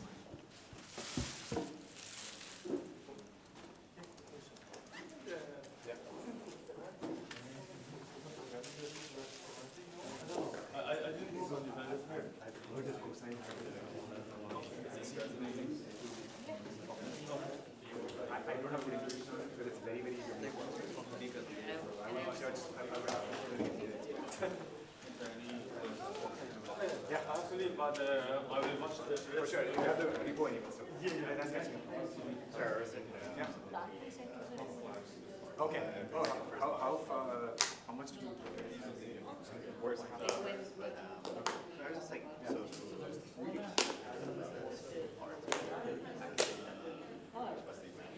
So there's all this like models and stuff. The last time is that we don't have any like models of stuff running back then, like we're How are you finding doing this? the fuzzy match, right? Training So- by training. what do you mean models? Like Any kind of algorithm or machine learning models that was willing to do a fuzzy match there. It's purely like a comparisons type by the index. So because the index itself is like giving us the D values there, right? yeah. And the index was actually created when you create a LanceDB. Oh, I see. Yeah, you could create it at any stage. So when you ingest the data, by default there is no index. Yes. But if you want, you can add an index on a specific column later on. Okay. And indexes, by the way, are tied to columns. So because one column is one particular kind of value, right? You have text or image or something. Yes. So every index is tied to that column. Right? Okay. If you have 5 columns of 5 different kinds of data types, Yes. you need 5 different indexes on each. on the table. Yeah. And here, when we are doing the findings, like the search here, we are actually saying that we should do the search based on the image. You can do the search based on the image, but the other example that I showed here, you're doing a search based on natural language. This one here, where was that? This one, SpongeBob, right? Yeah, this one. So this is the power of the embedding model. Clip model is, have you come across it before? It's an OpenAI model, but now Hugging Face, people use it on Hugging Face. But it's amenable to both image and text based. So you can send in a natural language query or an image query. Image query is basically image bytes, image embedding. So it's able to match on both. The same model actually allows you to query in both ways, which is super powerful. Okay, so let's say for this like natural language questions, you use so you converted this into embeddings. Yeah. And then the embeddings is So this query, you notice there's a line qvec up top. Yeah. So this qvec basically is a query vector that is you pass it through the embedding model. The qvec takes in either an image or a text. So that's what clip does. So It's fascinating that this is like a text embedding. Yeah. But then you compare it with like But that's the beauty of clip. Like if you read the original clip blog post, it's amazing. Like the architecture is amazing. The idea behind it is amazing because the flexibility now is, as a user, like imagine, like, I don't care about how I find the image. I just want an easy interface to query such that the image I want is returned, right? Sometimes I might have an image, but I don't have the words. Sometimes I have the words, but I don't have an image I know I have. So, but how do you don't want a human to be having to. how do you make sure that they are actually You want to be able to very quickly. Yeah, you want to be able to very quickly. that's the model's job. we don't take it. So the model was trained with that knowledge. Yeah. Text tokens are interpreted as certain. It's trained on both text and images. So it has an understanding of image space as well as text space. It's kind of like a fusion of both spaces. And the embedding model is not something that we pre-train, it's more like something that we download. Oh yeah, we never you can pre-train embedding models, but good luck if you want to do it. Like it needs a very specific kind of data set. It has a very different learning objective. Personally, I would never do it. I've never seen anyone who does it. So it's like the embedding model was actually provided by the LanceDB already? No, open clip. Hugging Face. Yeah, literally. Download many different ones. Yeah. Okay. There's so many good open source embedding models. So which means that you can actually easily switch the embedding model. exactly. Just create your own embedding. You can take the same script and point it at a different model and you get a totally different set of embeddings. Wow. You had questions? Yes. Yeah. So for the local node, what was the environment that you had mentioned? Yeah, sure. I'll show you that here, right? Yeah. So are you familiar with UV? No. Okay. I guess it's not pip. So maybe what I can do. Are you familiar with pip then? Yes. I should have added a README step here, but I don't think I have, right? Yeah, it's not there. Ah, shoot. Okay, my bad. So basically, UV is a faster way to install stuff in Python. So I see. yeah, it's just UV sync. I can send it to you. If you connect with me, maybe I can connect with you and I can install it. Are you a data scientist or you work here? I'm at Enterprise AI Governance Office. I was a data scientist. I heard about you from one of my colleagues. Awesome.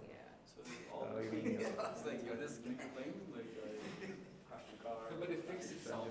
Yes. It fixed itself in like a few pieces because I was so sleepy. Cool. I'll connect with you and ping me and I will. Awesome. Yeah. Thank you. Because I'm looking forward to run the Yeah. file and then. I'll also upload a requirements of TXT and you can check with Pip also if you want to run Pip. But also the other notebook, the Moody Collab one, Yes. I would recommend just Trying try that out Collab. out. Because Collab already has a Pip install command. 100%. With T4, I don't have to. Thank you. Take care. But now if somebody says. Oh hey, I'm Prashanth, yeah. Hi. Yeah. So I was sort of like a photoshop company, which is AI powered. So after we reorg our data storage into like in different places, we have different templates, like embeddings, Parquet, Yeah. and also of course normal analytics data and like other databases. Okay, sounds like most of the people. Yeah, like also we have Neo4j for like graphs. I used to So do I that, just yeah. want to make sure Yeah. if we really want to do a POC to consolidate all that Yeah. into lens format? Absolutely. Is that optimized for all these cases? It is. Because in your presentation, you mentioned it's optimized for vectors. Yeah, so I didn't cover graph, I didn't cover analytics, but we have enough workloads that show our analytics performance is comparable to Parquet and Iceberg. Iceberg and Parquet are still the gold standard because they are tuned and optimized exactly for large-scale applications on like billion row tables. But Lance is not optimized for that, but it does not compromise that. Like the challenge people have is if you get one thing in one domain, you can compromise another domain. That's a trade-off, right? But Lance's trade-off is actually not that strict. You get the massive gains in search performance, but with a negligible loss in analytics. And there's also another library called Lance Graph. So we have a graph library on top of Lance. I've written about it and I've used it as have you heard about it? No, I was just like Gemini. Good. Okay. So another question, a little bit spicy one. So Yeah. the magic happens in the format. Yeah. So also Iceberg or other query engine is trying to adopt like Lance format as well. So is there any like optimization at the computing layer or like categorizing layer? Yeah, so I would argue a little bit against the fact that Iceberg is not trying to adopt Lance. The Iceberg community, who is already using Iceberg, have found that Lance is very valuable in cases where Iceberg is not. So they're trying to plug Iceberg table format on top, but it's actually very challenging. The file format of Lance and Iceberg's table format are not exactly, it's like a square peg on a round hole. So ideally what we tell people is just use the file and table format of Lance for use, you can use both. Like nothing prevents a user from having the catalog layer on top. Like, did I have that? Oh shoot, I think I didn't show the blog. Were you there when I showed you the blog example? Like yeah. I encourage the entire company to change something. Oh no, you're not changing. Yeah. Step by step. Yeah, so actually if you connect with me on LinkedIn, I can give you more info. But this is the blog that I want to point out. You notice the diagram I showed you, right? So when we tell people where Lance sits, nothing in this is telling the user you need to move away from what you already have, because the catalog spec on top operates on top of all those table formats, right? The same Gravitino or Unity catalog, or in your case, what catalog do you use? You know, like it must be Iceberg REST, right? So you can continue using Iceberg REST catalog for analytics use cases that already the rest of the audience is using. They're not changing that. You can use Neo4j for graph for existing projects, right? For future projects, new projects, if you move the data layer to a Lance file and table format, you expose that alongside your other data. You don't have copies of the same data because these are two different projects, right? So the same ecosystem is supporting all of these formats. You can have a unified catalog layer on top, and nothing changes about the layers above that. The compute engines will still operate on the same catalog. Like DuckDB does not care where the data sits, as long as you point it at the right catalog. Exactly. And actually that's like literally what we are saying here, right? Like in this blog post, my bad, this blog thing is a bit weird, but that's literally the stack that we are seeing people build. There are people who are using Iceberg and Parquet alongside Lance and unifying the catalog layer with any compute engine on top. In fact, Spark is still, whatever people criticize about it, it is still the most de facto standard for large-scale compute. All our users right now are using Spark on top of Lance because it is what scales to billions of data. And the largest data sets that people operate on are all running in Spark. And alongside their analytics tables that are in Parquet. Yeah. And LanceGraph is a whole different topic, so connect with me and I will share more info on that, because we've done some very interesting benchmarks on it, so I can share more information. Multimodal models that I bought. I can you have some ChatGPT, or you have some models that you purchased, or there's some open source. Very lots of really nice research domain specific, and you can use them to then yeah, sure. I just like that Boson and then L2. I think L2 is better because even if the angle is small, I thought so. One point here, one point over there. It's Euclidean, right? So it's spread. Yeah. Thanks. Oh, hi. Yeah. Hi. Hi, nice to meet you. Sometimes when I'm okay. I was just wondering, because like you mentioned and if there is a problem which is a bit difficult, I ask each of those models and they give That's my next section. Okay, Yeah. if they're general. like a model, for example, was trained on a previous general purpose models. But even among the companies, sometimes they will give you a very domain. So you don't change the old table. When you add new features, the old table is untouched. The new columns just get added on to the existing so table. what people do So is sometimes let's say okay, I can explain that from a visual standpoint. So where was that slide again? It's easier to show in the slide. You take the base model, you feed it some more structure. And this one here, right? Yeah. So if you look at the top row there, you have image, question, answer, right? Assume this is table version 1. Now you trained a model on this. I'm just giving a simple example. That's model version number 1. Next week or next month, somebody comes in saying that, you know what, I have additional features I can add. I can embed those in a certain way, and I have a new model architecture that will now learn better from that new feature. You just throw in a new column right next to that one. So this table version 1 is still in your history. Yeah, the boundary is like The taking new column will create table version 2. Whole big box. So that means And point model from new architecture 2 towards table version 2 train on that. So now you have 2 models and 2 tables. Right, because it's not office, so there's no conflict of the. He's going at a certain Exactly. speed. Exactly. Human is on a And conflict can happen still bicycle or when, motorbike. as an It's much example, faster. you have 2 teams, for example. That can affect They a both different name the decision column the making same in thing, car. and they both, So right, that could happen. in our Perfect blog, wasn't in a large blog is organization we sometimes. take the base model. This is a very common It's example. pretty good. So But the it's not table, able to the table writer will distinguish complain very between loudly rider and if motorbike. So we, the values are completely different, the type system is completely different, and 2 people are trying to create column with the same name. lots of companies So, working on these. On one hand, you manage conflicts by complaining things are not matching. But on the other hand, So let's we- say so by we- mistake In order the to same fine-tune a new column model, already what you do is existed, you and 2 take a modify version of operations, old or data, transformation and operations, you not actually new tag columns those but existing columns. manually. You're Manually trying to organize transform them data on models, the same column. which are better. So Even there is write conflict protection because there's asset transactions, right, like any database. So if 2 writers are trying to write the same row at the same time, one of them gets like the one that came first gets first priority, but that will be tied to its own manifest, right? So if another writer comes with a different manifest now, now when you run the it will images, detect there is a conflict creates two because it knows that there are 2 different writers with 2 different origins. you know, before the bounding box includes. So there are manual like techniques. If you look at database techniques, there is one particular technique. If you go to the lance.org site, And then we And have then additional data is from other models, right? Like it's a meta. there is an entire section on conflict handling, we call it features. and I will make this light mode so it's easier to Features see. is metadata is, So it's like structure. random forest or it's Yeah, this one here. of So phrase. essentially, it's basically MVCC. Have you heard of yeah, multi-version the concurrency versions control? that are It's a individual. common database paradigm. Yeah, like this is, models, yeah, So basically what I'm there's a trying lot to of say is ways that where it is the same concept. Same It's used concept, a but lot Yeah, now, so- but now what get you do is nodes. you create essentially like it has these 3 different techniques: rebasable, retriable, and incompatible. different points. So it classifies the operation as one of these 3 things, First, and it can attempt a lot of sub operations within each of these techniques to and then after you create resolve the conflict, kind of like how Git does it with another code, model on but this the is kind of like a snapshot data form of Git, like how Git does over it. time. Increment. So, yeah. So there's a lot more additional stuff happening on top of this. We have this new feature on More branching, structured so data. it's actually going to be very Raw important for image, agents raw video. because when we have users right now who are running experiments with agents, right? By experiments, I mean the human has a vision of what they want to do. They communicate that via prompt.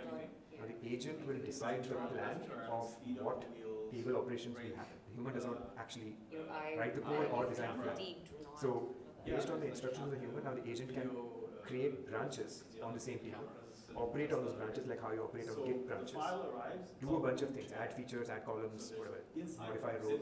Of course, there's a chance of conflicts, right? So we are working on mechanisms right now at the Lance format layer where we have better conflict addressing handling for those cases that agents do independent branches, and how do you bring those back to the main branch so that now you have like a production branch that everyone sees, and you have these experimental branches where agents are doing things. You might train a model on an experimental branch and Google fucks, throw it away, and then have another experimental branch. If that model is good, then you want to reflect that data in the main branch. So all of this is going to be driven by agents in the future. We're not going to have humans managing these huge tables and things like that. So all of that's still ongoing, and it's like in a couple of months we should have like an API for Now that. you have the multimodal data that you. Do you guys train models, or like what is the case that you was I over this speed and Yeah, I turning trained left? some models Okay. for That mainly kind of for thing, small projects. Okay. You know, left What was your like topic on? Like what was were they vision models? Were they that kind of NLP? thing. Robots. Vision same models, thing. NLP, Okay. yeah, I've done both. Okay. And then, Making things when they want Train to your own vision models? Okay. take Nice. that and make it more general. Foundation Teach models. different things. Oh, foundation model. Yeah, those are hard. Yeah. Because what I didn't cover here is Lance can actually be used for foundation model training as well. Yeah, Like it's very, very like, popular in the domain. Main reason is scale of data because foundation models usually require use of minimum size is 100 terabytes. Like you cannot train a good model without less than 100 terabytes of data. And there are people who going way beyond 100 terabytes, they have like petabytes of data. So yeah, a lot of interesting use cases. So hopefully people can stay a bit longer because I have some useful stuff to cover. Maybe just a short question. Yeah. So you showed one example of data sets Yeah. with an image, with a Statistical models would, Yeah. Is there a kind of suggested structure of the lens? You said it over here? Lens format? No, I said Okay, so Because like I'm just thinking Yeah. if there's use case I want to apply lens format, what is the suggested so data how do you currently store data? That's the first question. You should already. So that was one of my questions. So we use Databricks. Structured data in a table, right? Really, yeah, Perfect. So it must be Parquet under the hood. Everything's Parquet. yeah, but we start the data as a research index. There's a European Union. By the way, you know that Databricks is vector index is built on Lance, right? It has to be transparent. Yeah, under the hood, way under the hood. They don't expose it as Lance, but it's actually Lance. That's what I'm saying. And one more image, because we haven't started using the image yet. So that's what That was a Sarwar good case, because Yeah. thinking about if you have a screenshot of a receipt, like Yeah. So that's what I was doing. 100%. if you storage of the question answer, it's a very useful information. So I was asking, So if you want to try it, what is suggested format, with the structure, we can. So I recommend this. Go to huggingface.co/Lance format. You see the URL there? So go to that repo, the URL. If you go to the, there's multiple sections here. Buckets, ignore the buckets. Data sets, go to data sets. So it's basically, this is the URL, Lance format/data sets. Under this, you have so many examples of all kinds of data sets. I'll show you the, like what's your domain? You're in finance, right? I'm actually in loyalty and marketing.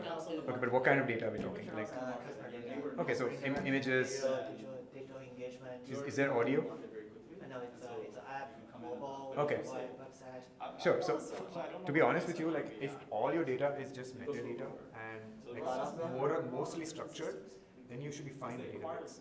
But we will also Yeah. have text data. Yeah, exactly. So, Product. exactly. So image data is where the real strength comes in, and that's when we recommend you actually start using Lance, because if you look at this example, Leon 1M, this is like 1 million images. This is I think made by Meta. Yeah, but basically very popular open source data set. You can see here like the raw data has a image ID, and it has like tags, like these are like classifier tags, and these are the raw bytes. You'll notice that it says URL is a string, but in this case Hugging Face is rendering the image as a URL, right? The actual image bytes are stored in the table itself. So every row here represents an image with all its metadata. So unlike Databricks, where your Parquet file had the metadata and the image was stored in object store somewhere, and Databricks had this catalog layer on top and managed it for you and all of that. In Lance, they're all kept together. The benefit of keeping them together is your IOPS are reduced when you're reading and writing, right? You're reading from a particular table, you can query the image and its metadata all in one IOP. If you're writing, you write to the same table. In Databricks, you have to have that writer on top that actually orchestrating all of this. Your IOPS are slower, your reads are slower. Depending on your agent use case or whatever use case you're actually running, you actually might have a latency on those cases. And then of course all the other issues like managing columns, schema evolution and data evolution is much harder in those environments because of the different data formats. So in the end, there's no recommended best practice on like, oh, this is the structure you should use. Like if you have images, it's easy, right? Videos, same thing. Like, what's the difference between a video and an image? A video is a sequence of frames, right? So we have video data sets here as well. There's another data set called OpenVid. It's a very famous open source video data set. And if you actually see this table here, the video frames are also stored here. So these are actual sequence of images that is rendered in Hugging Face's UI. It's obviously not like Lance native in terms of rendering, but Hugging Face is reading from the underlying Lance dataset, identifying the sequence of frames. The frames are basically just bytes, but you're storing an array of bytes. But in your case, you were The national regulator in the UK, and also the national regulator in US as for Europe. how do you deal with Each the system. videos? Yeah, you don't even need thumbnails. You can have a very large image as well. Like there's no limit on the blob size. Videos can be what, 10 MB per blob, or maybe 50 MB or 100 MB. Because you said No limits. We've had users store blobs of 5 GB at least inside in one that single case cell. you You can do pretty much anything. We were doing really real-time fast. version managed for. Yeah, so we were doing But multimodal data, yeah. We would do What was real-time. It's all baked into the manifest, right? So when you actually want to track the lineage and you want to like actually, the metadata in the manifest has all the information from that front. So right now, we don't have a, in the open source version, there is no UI that exposes lineage. You have to actually write the code and explore the lineage and manage the lineage yourself. It's managed by the So you tap all of them and you're listing all the. So how is it Listen. managed? Sometimes you have to. I'm not sure. So let's say I you just get an want to event. see Yeah. if one want to see the traceability. Okay. It's not actual yet. Yeah. So you give it. I'm curious, how do you do it in Databricks today? You can see No, I don't. That's there's what I'm multiple asking. changes. Okay. to that order. You know what, my colleague might have a better answer to this Yeah. question. He actually works at this a bit more, so, Okay. sorry, yeah. He had a question about lineage. Okay. Hi, are you Sarwar? Yeah, it's basically knowing where the data came I was from. just wondering, Historical you trace of mentioned about a version data control. evolved in this way. What Like about the the data lineage? changes, the version number changes. And because also, all is there the any way operations we that got done on looking it. at the So traceability? how do you track all of those things Yeah, so over you time? can build that on top of versioning I'm capability. curious about the answer myself. Because effectively, like everything is addressable. Every single change that happens is addressable, and also you have a path to every single like I raw. feel like I don't want people to go away. Like, I hope you have time, right? Hopefully, stay for a bit more. Or maybe even Have some more content. Let's say that when I did my run, what version of the data that I used, I have an example where in the robotics world where it's like, yes, I had the version 2 of that table, but I also, for my training, I had some where clauses. So I store that version and the where clause and the values all in a slices table, and now I have, because I ran it, I can now go back to that. I can So retrieve that in stuff. theory, that is not Lance specific, and you can do No, that in any. anybody can do that. Yeah, But because I mean, it's the combination of the two is the thing. Right? Yeah. In a normal database, it's mutable, right? So Yeah. Correct. data is being updated all the time. In LanceDB, even an update is a new version. Yeah, and you So- mentioned that. So version 7 is like updating these rows. But if my training run was on version 6, I can always still go back to that, right? Because I stored in my slices table, I stored, okay, I did this training run on this version with these filters and these values. Does that make sense? Yeah, yeah. So, Are you working in the training or fine tuning use cases or other? Yeah, sort of. So, but haven't reached the image yet. So. Do you have any? Yeah, I mean even in general, like Learning textual something so data, far? you- Yes. Okay, and you're doing. I put in S3 glance format. Yeah. Like how they productionize. Yeah. So is there training involved or more? How do you advanced? productionize Parquet and Iceberg? The same way, right? Yeah, so we didn't It's talk an about it here, Iceberg is but an open spec. you know, Right. You have embedding is catalog layer on one. top. Yeah. If you have platform tools, Type of call. what company do you work for? For us, we don't care how the embedding was created. You choose your So, model. this kind of thing, it does not go organically from the format level up to the RBC platform. Similar to- Obviously, like there's a multi-stage thing where platform engineers in the RBC organization have to adopt it. Right? So, what I have done in the past myself, I used to use LanceDB when I was at We RBC. use Databricks. So, you start with the open source layer, you don't even use it as a format. Do you use don't Databricks use it as a Mosaic? house or any of those things. So Use it for Mosaic is yeah. actually using LanceDB. Essentially, if you're doing vector search, But they have a limitation. to the agents, whatever Mosaic, your they domain is. decide to cap. I don't think everyone is training models. If your use case on training models, You can only have one column. what kind of models are they? Like classical? For LanceDB, there's no such thing. So if it's classical models, I don't think Lance has a real benefit for those kind of things because your data for that is very So simple. you can do Like like traditional vectors, you store that It means anywhere. like you had a copy. What's your take? And it means you had a copy. And unique features on that. Yeah, I mean Mosaic. So Mosaic is Use highly cases advanced are behind the better. scenes. Yeah. But if you were to do it by yourself, yeah, you could just say read from Mosaic, write it to a Lance table. But that's the same challenge there. Or we have When you actually productionize that, there is some kind of governance layer above it. where you have to be sure that this data is production worthy. Like, I'm sure there's tiers of data where some of it is not really. Yeah, I mean, everybody should start with the OSS. Yeah. Thing. Very easy. Yeah. Is it used retrieval? Exactly the same. Phase? I think honestly, LanceDB is probably not doing training. You basically point the Lance Fine-tuning connection, to LanceDB fine-tuning connection. is more likely, but even less likely than most people doing RAG and retrieval. Yeah, so I guess there's multiple modes of running. From data scientists If you come there and show it to me. AI researchers, so what are your main pains? Like, if you're using Databricks, what is your pain in Databricks? Or just in general So, for your work? if you go to Quick Start, Something we can maybe map to connection to a LanceDB database, right? Essentially, the default mode is local file system. That's when we call it running as an embedded library. If you point it at a db//URI, it's using enterprise. You're not doing that yet. So this is running somewhere, right? This is basically the data is not sitting locally. It's sitting on any of these object stores elsewhere. So you basically But this configure. app is running somewhere. This app is running on your local machine, but your data does not sit on a local machine. You're pulling it from elsewhere. But in production, it won't run on local machine, right? So you have a VM that you're running in production. Again, I think So I have to run that. it is a like for like with Iceberg. Imagine you are doing the exact same thing in Iceberg. Do the same thing with Lance. That's kind of how it's a mapping. That's how I think of it. One-to-one mapping. Yeah, but for example, Iceberg, we just use AWS catalogs. Right. So that's because AWS has integrated all of that with the system, right? Yeah. So the catalogs that I was pointing at in this diagram, right?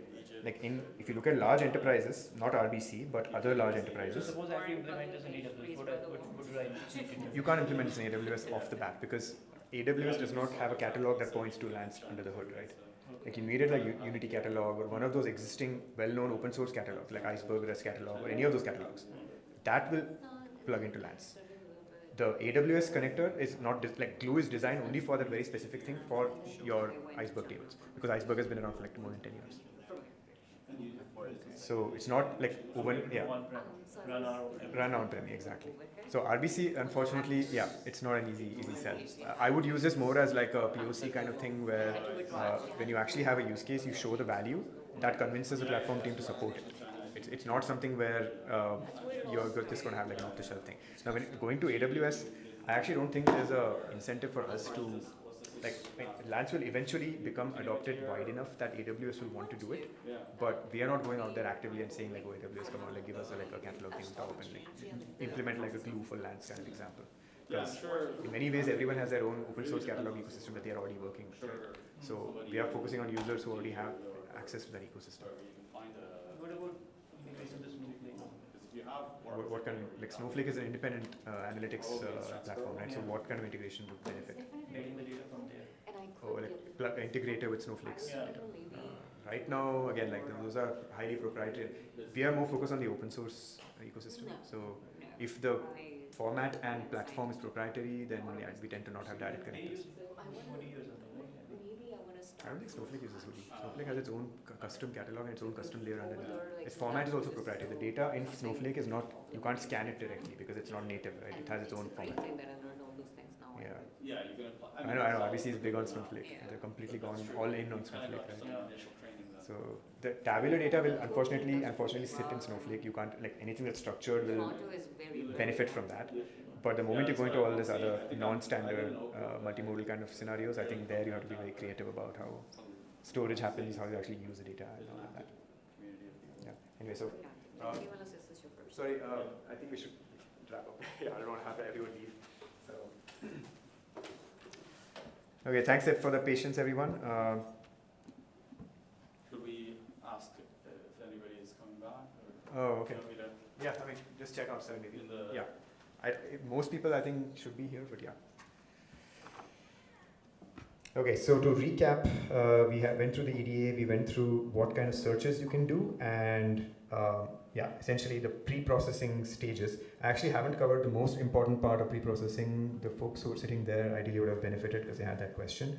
But anyway, so this particular cell here, it's showing the throughput numbers when you do a sequential and shuffled read from Parquet versus LanceDB. So we have the exact same data now that was in Lance. we use pyarrow.parquet, which is a utility in pyarrow, to transform or like write the Lance dataset as Parquet files. So now we have a like-for-like dataset in Lance and Parquet. And then we run these two functions, sequential scan and shuffle. So a combination of both of these runs, we'll see some numbers here. When you run a raw image QA sequential scan on the full table, you'll see that Parquet's throughput, this is number of rows scanned per second, is much faster than LanceDB. So note what case this is for. This is sequential, right? Sequential means you don't care about specific values, you care about the entire data in the entire column or the entire table. And Parquet is exactly designed for this use case. This is literally why Parquet even exists in the first place.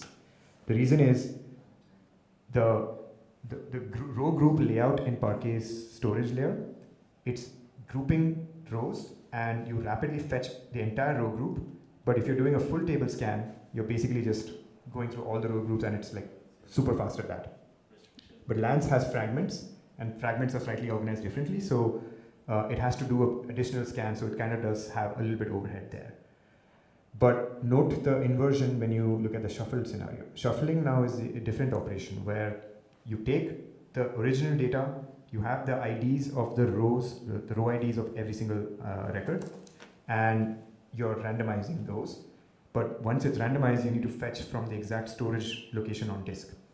So this is what Lance is optimized for. It's 4 or 5x faster than Parquet. Now, in vector search, it's super important. Like when you're scanning floating point 16 or 32 or FP, whatever, any floating point array columns or floating point values, you don't notice the same gains in Parquet even for sequential scans.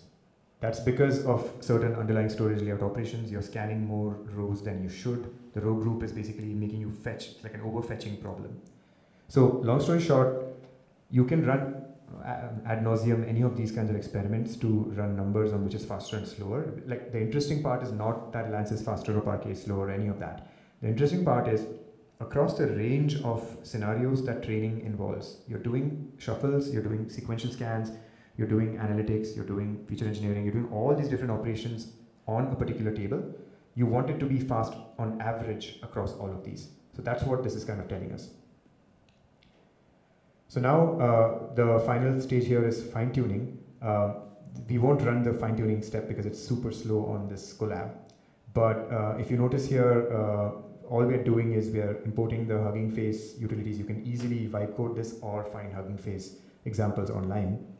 But essentially what it's doing is what I mentioned before. It's freezing the parameters of the image encoder. It's called LoRa. LoRa is low rank adaptation. And the other thing we're doing here is 4-bit quantization, which is essentially converting the floating point values of the token embeddings into integer values, which is far, far cheaper. So combination of both of these basically means, you notice here we've reduced the number of trainable parameters from 3 billion all the way down to like 7 million, which is tiny fraction of the whole, trainable percent is like 0.2%. So the remaining 9.8% is remaining untouched. And then we define the training loop. In this case, it's fine tuning. It's not training the full model. It's just modifying the top layers. And it's conventional, loss function and so on. None of this is like non-standard PyTorch code. You're using like the PyTorch optimizers. All of this is torch specific. So it will run through all of these epochs and the loss will keep on going down ideally. And what we do here is we quickly verify that the RAM usage that the model had during training is cleared. So we flush the RAM from the buffer to like garbage collected. And we'll see here now, we have 1.6 GB freed after training. So that way we ensure that our GPU is ready for the next stage. And the key verification step, the reason we had a validation data set, not just training, is now we can use the model to validate our results, quality of results. So we had that held out test set, held out validation set. So we run it through the same loop again and make predictions on it. And we have a scoring criteria here. The scores are basically anything. It could be accuracy metrics or F1 scores or recall, or depending on your goals. But this table shows it visually. It's very clear from the table. The fine-tuned model results are in this column tuned, and the base model, which is the raw model that we got from open source, it's still a good model. It's just that the fine-tuned model is supposed to be better than that. In this examples here, you can see here the question is asking what brand of liquor is on the right. It identified a brand based on the label of that image. And again, the point here is that you want the fine-tuned model to be better than the original model. That's the whole point of doing this fine-tuning in the first place. Here we don't see the difference between the base model and the fine-tuned model, but if you actually do a full accuracy count on the full data set, 1,000 samples, or whatever, how many of our validation samples we had, 256, we see here that, yeah, the fine-tuned model is better in 2 or 3% of the cases. But note that this 2% is subject to many variables. It's a cheap model on a cheap training run with very limited tuning. We didn't actually tune the training that much. Very limited training data itself, and the base model is also cheap. So combination of all these things means that 2% is still actually not bad. If you used a better model with more training data and potentially better curation, you could have seen a much bigger jump in the overall amount. So in an ideal scenario, you want to go from like 80% to something that's much higher than 90% to convince your boss that this model is going to go into production. But yeah, this is kind of like a starting point towards knowing that the methodology works. And now that this works, it's easy to scale this up because all of this pipeline that you had, it's not only is a code streamlined from end to end, but your data is also streamlined. You have versions, you have all the other stuff baked into the system. So scaling this up from 1,000 samples to 1,000,000 samples now is pretty trivial because the code does not change. It's just the machine you run on will change. So far so good regarding fine tuning? Okay, so the only other thing to cover is what we did to get the raw data in this shape and what feature engineering actually is and why it matters. So going back to the raw data, I should go back to this data set, yeah. So our original data set had an image and all these columns. We had image embeddings and OCR tokens and so on. Now, how did we compute these, right? The raw data, all it had was this initial stuff. It just had image IDs, questions and answers. That's it. There was nothing more in the original BQA data that you could have used to filter or curate or do any of these other things. So feature engineering actually is always the first step, or rather the first key step in any training loop. Curation is a consequence of what you need. You need to actually figure out, okay, I need to throw away these things, I need to keep these other things. But you're doing all of that with the larger goal of enriching the data set. Feature engineering essentially enriches the data. So there are two ways to think about feature engineering in LanceDB, and depending on the scale, the approach may vary. So when you're starting off a project, you would typically have a small data, like we just had 1,000 samples here, right? So let's look at an example of backfilling feature columns the traditional or standard way in a Lance table. So assume we started with a raw data set that just had images and questions and answers, nothing more. But now let's say our goal was to add an embedding column, or maybe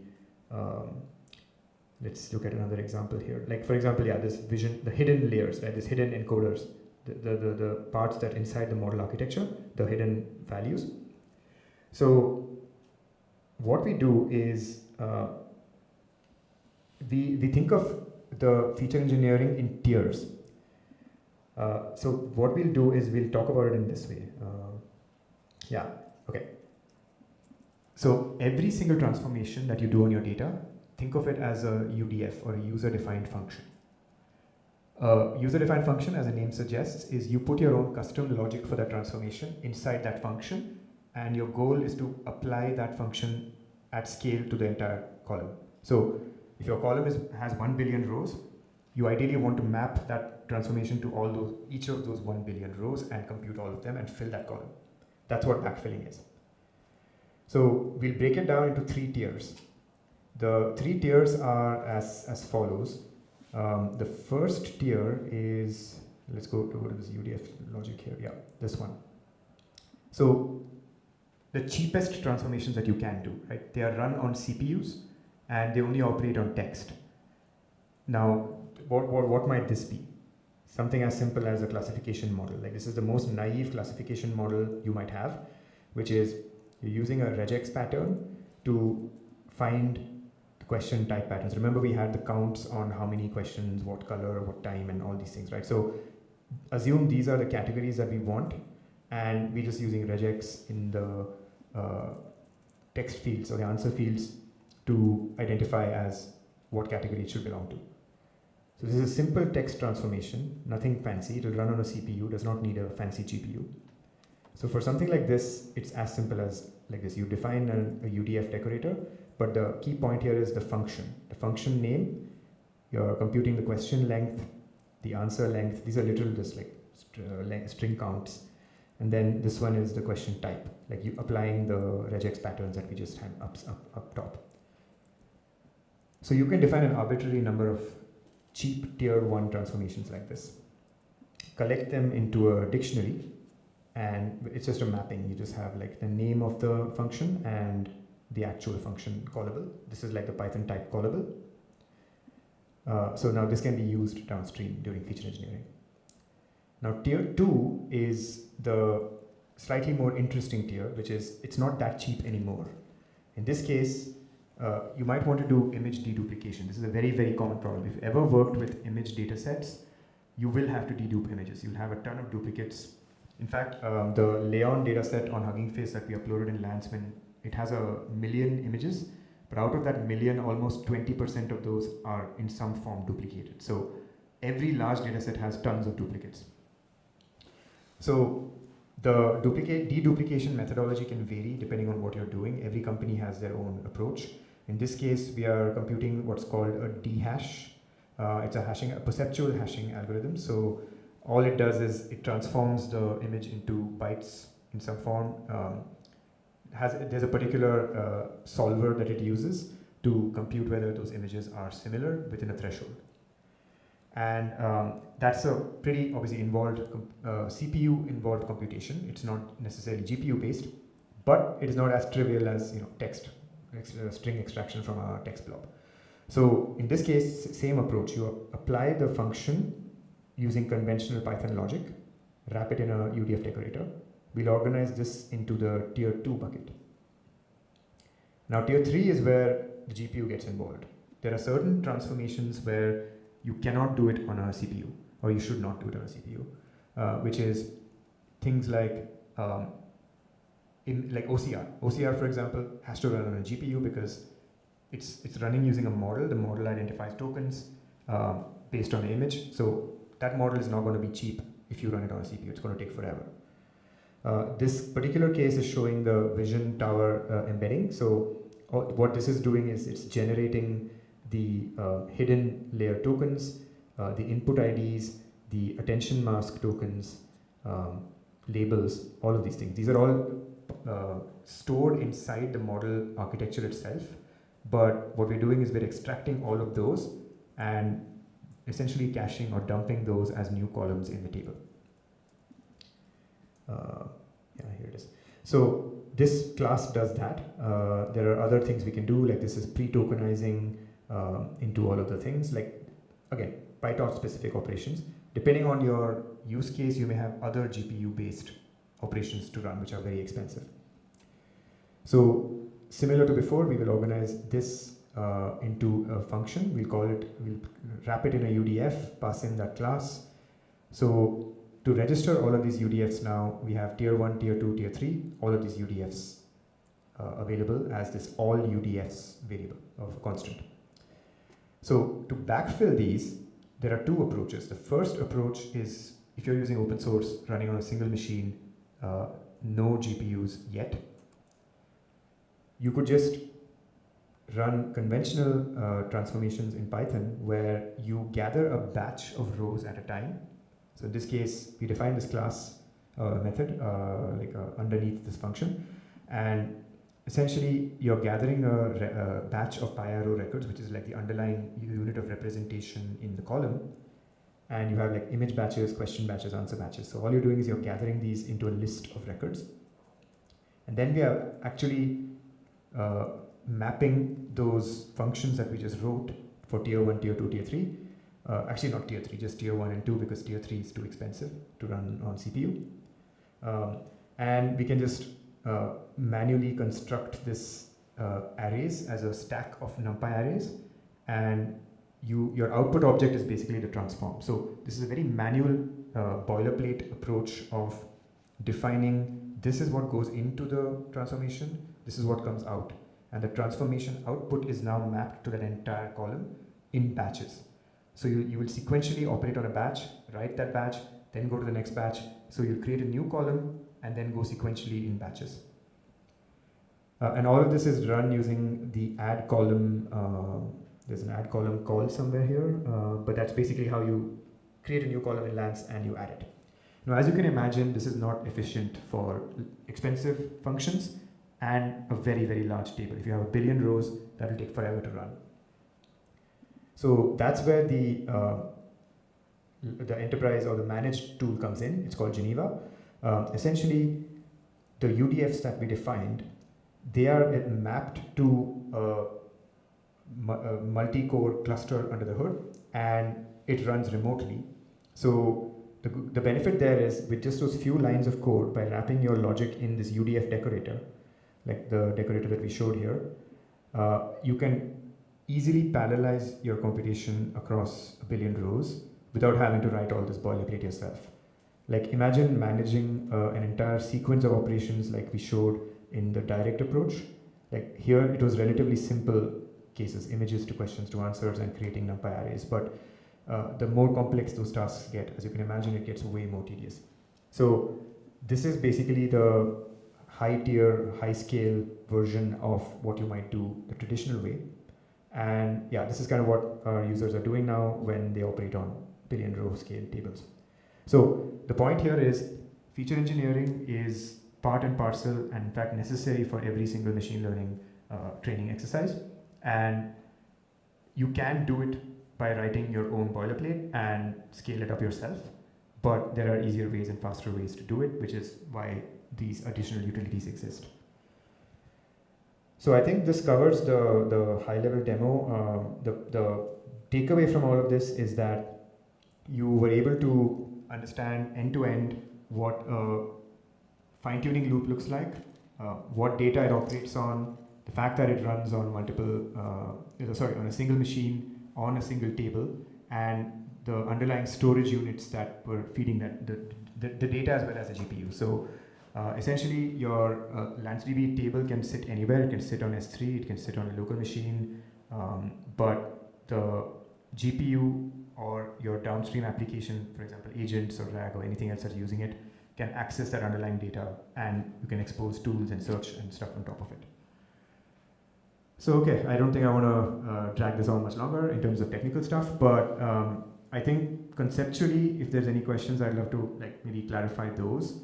Not even related to the demo. If there's anything specific to your use case, yeah, go ahead. So a lot of this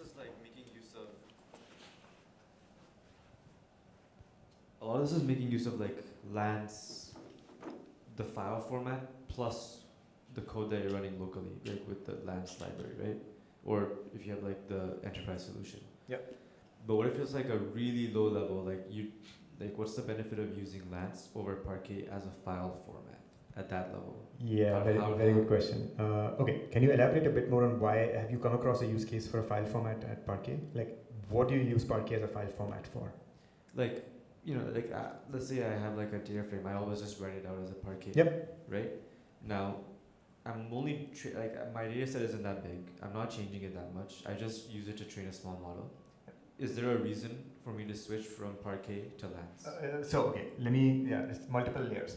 So you're right that you can just take something that you got from a data frame and persist it to Parquet. Parquet is easy to persist and it sits anywhere, right? The issue is not with that one particular case of persisting to Parquet. It's great for that one use case. Parquet, because it's a file format, the moment you have a logical organization that you need on top of that file format, for example, you have a class of objects that you got from a different data set now that you need to bring together, right? You might have multiple Parquet files now. The moment your organization goes outside of that one file, you need a table format above it. The whole reason Iceberg exists is because you have metadata management and all of that on top of file format, right? So file formats are great for ad hoc experiments where you just do something once and throw it away. But the moment you want to do something where you're tracking things over time, you have a larger logical breakdown of groupings of things that you have in your data, that's when a table format becomes valuable.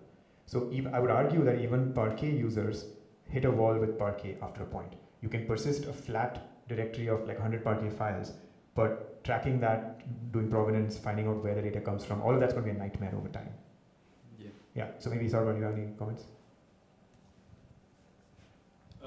Yeah, like from discussions I've had with people doing it at small levels, Parquet is used almost as a like exchange format and throwaway format. So you have some input files in, you might add some new columns, and then you create a brand new Parquet file. And at small scale, that like data pipeline works just fine. And also multimodal is the other angle that I want to cover, which is the moment your data is non-standard tabular, like it's for structured tabular data, great, Parquet is awesome. The moment you have something else, you might have a nested JSON blob, you might have a image embedding, like even embeddings. Parquet's support for embeddings is surprisingly bad. Like it compresses data well, but the moment you want indexes, you want retrieval, you're going to see hits in performance. So the Lance file format and the table format above it, because of the intuitive shape that it has, it looks exactly like Parquet when you look at it, right? But because embeddings are native, you're immediately able to get the vector search without any additional effort. You don't have to manage any additional files. The index is part of the file format, everything. Index is part of the table format. Yeah. So say even if I'm looking into the JSON plot, it'll be faster. Exactly. So that's the other good point. Yeah. So if you have nested JSON blobs, right? The common challenge is you can store nested JSON blobs via the variant data type in Parquet or other columnar formats. But we've actually written a blog on this and we've done some benchmarks on this. We have a JSON-B, like a binary JSON variant in Lance. And when you store a JSON blob that has nested fields in it, in Lance, by nature it is semi-structured. It's not going to be like, you can't query on every single thing with high performance, right? But because indexes are native to the table format in Lance, you can very easily create a scalar index on any arbitrary nested field inside the JSON blob. What that means is, with at most 2 IOPS, you can retrieve any field from that JSON blob, because our index is now very fast traversing that arbitrary level of nesting. So from a user perspective, you don't destroy your data model having to flatten your arrays. You can have JSON arrays at any arbitrary level of nesting, store them in a JSON-B column, create a scalar index on it, and you won't pay the retrieval performance price. But in Parquet, you have to have an additional index now that you maintain externally. Like you can't easily construct that index and manage that index. Okay. Now, how is it better for like multimodal? Like if I have like images, in Parquet, I just like, turn it into like a bytes and then put it in. How is Lance better than doing that? So what the bytes are, essentially it's a blob data type, right? So the larger the blob, not all images are thumbnails. Sometimes you have like images that are megabytes in size. Or videos sometimes are like GB in size. So the challenge is when you consume data, there are many downstream patterns of consumption.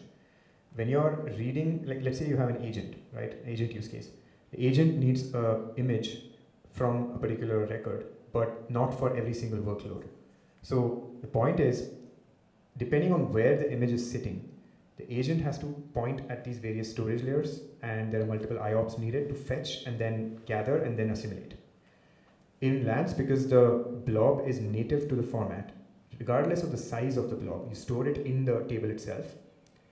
even if it's a large blob, you may not store it directly in the table. You might store it in an S3 bucket, but there are mechanisms in place where the IOPS needed to fetch from the table are fewer, and the blobs are fetched faster. Like the bytes are basically transferred across a network and sequentially scanned and shuffled and randomized and all the other things downstream much faster in Lance versus Parquet.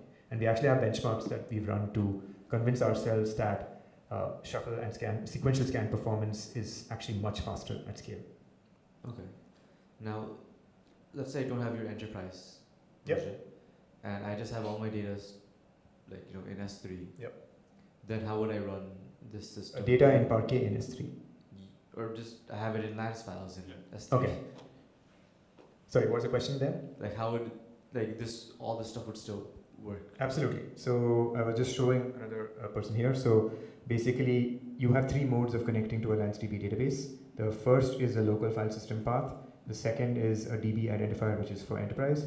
And the third is any arbitrary object store. Like you can have any remote location where the data is kept. So all you do is you point this lancedb.connect URI at that particular location, your bucket path, and you're directly scanning off of it. Now, of course, bear in mind, there is network transport of data. So if you have very large blobs sitting on S3 and you're fetching them in a machine across the network, that is an S3 network limitation and not a Lance limitation. So when people are running benchmarks, I think that is the first thing, like even we check and other people check, which is the actual bottleneck, right? Like, is the storage the bottleneck? Is the network the bottleneck? Like, is it IO dominant? Is it CPU dominant? Like, all these other things matter. Okay. Now, let's say like some of my data were GDPR compliant, so I can't keep this data in there forever. So, is there an easy way to implement that, or is it do you have to write some custom code for that every time? Compliance. Or do I just delete the whole DB and regenerate it? Interesting. So GDPR has many layers, right? So Yeah. you're talking about deleting specific rows, right? Let's say I have a stream of delete requests coming in. Yeah. So that's where I think earlier we talked about the delete records. So that's so I also worked in regulatory before, and so there's always debate about what it means to delete a record. So one thing could be that it's not really accessible to end user applications. Let's say you have analytics companies, analytics groups in your company, right? So you can make that by the delete because it's a soft delete. But if you want hard delete, yes. So hard delete would require you to run compaction. So again, it's just a operation where you run the compaction saying anything beyond 30 days, we remove those versions altogether. So you do a delete, you do a soft delete, and then you call compact, and compact would actually remove the version itself. So I just run compact every week or so.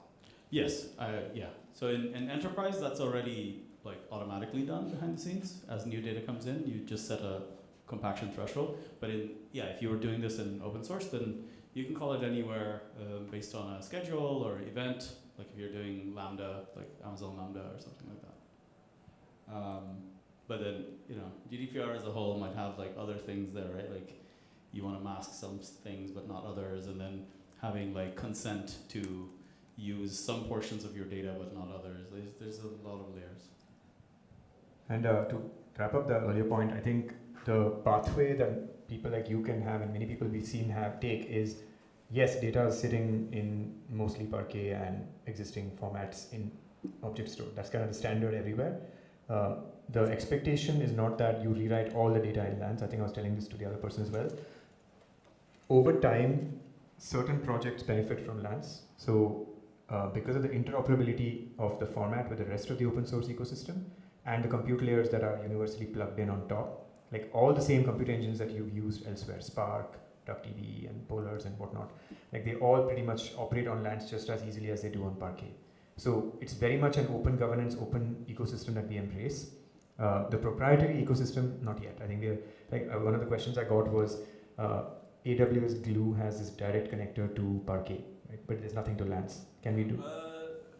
There is actually. Okay. Via the catalog. So we have that catalog specification. Oh, is there one for Glue as the AWS as well? Yeah. There is the the challenge is, so our catalog specification will have many functions, right? So you have some functions which are just kind of looking up where your table is, maybe give you the credential, that kind of thing. But then we also have like data path stuff, right? Like querying and so on. So if you use another catalog implementation, you may get some features are not available, but then there are different paths from your code. So for example, from Spark, right? So from Spark, if they use... You mean Databricks Spark, right? Databricks Spark or open source Spark, you hook up the catalog. You may get information from your catalog saying, yeah, these are the list of tables you're allowed to connect to. And then if I say I want to use this table, then it vends you a temporary credential. But the write path where you're actually writing the data and querying the data, that just goes directly to object storage. So, but yeah, this is a nascent space. So yeah, if you have any ideas or feedback or so the other question was about Snowflake, because a lot of enterprise data is sitting in Snowflake. It's obviously not prudent to move data from Snowflake for the heck of it into Lance. Like, are there connectors or ways, easy way to get data from Snowflake into Lance? Yes, in different ways. So, and probably there's some work to be done too. So Snowflake has a concept of external tables for Parquet, for example. So that might be one area where we work with them and say, okay, you can create an external table for Lance in a similar way to Iceberg, right?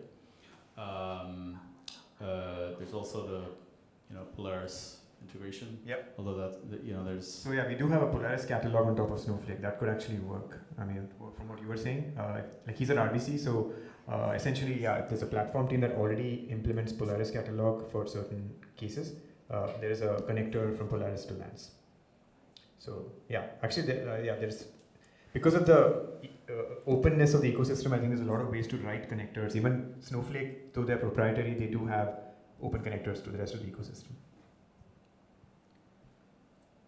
Is it for queries that you're thinking of, like querying from Snowflake, or is it getting the Snowflake data into Lance, or what part are you thinking about?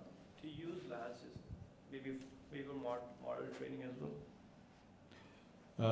Yeah, I mean, so it shouldn't be that hard to export data out from Snowflake. That would probably be the path of least resistance. Export, yeah, and I'm not sure what Snowflake is in terms of connectivity to PyTorch, but with Lance files, yeah, if you're doing training, then it needs to be in a format or system that you have a PyTorch integration for, that you can just easily stream the data through, right? If I were doing this in any large organization, the easiest way to first convince yourself and then the management is have the base version in Parquet plus whatever other stack on top of it you already have running.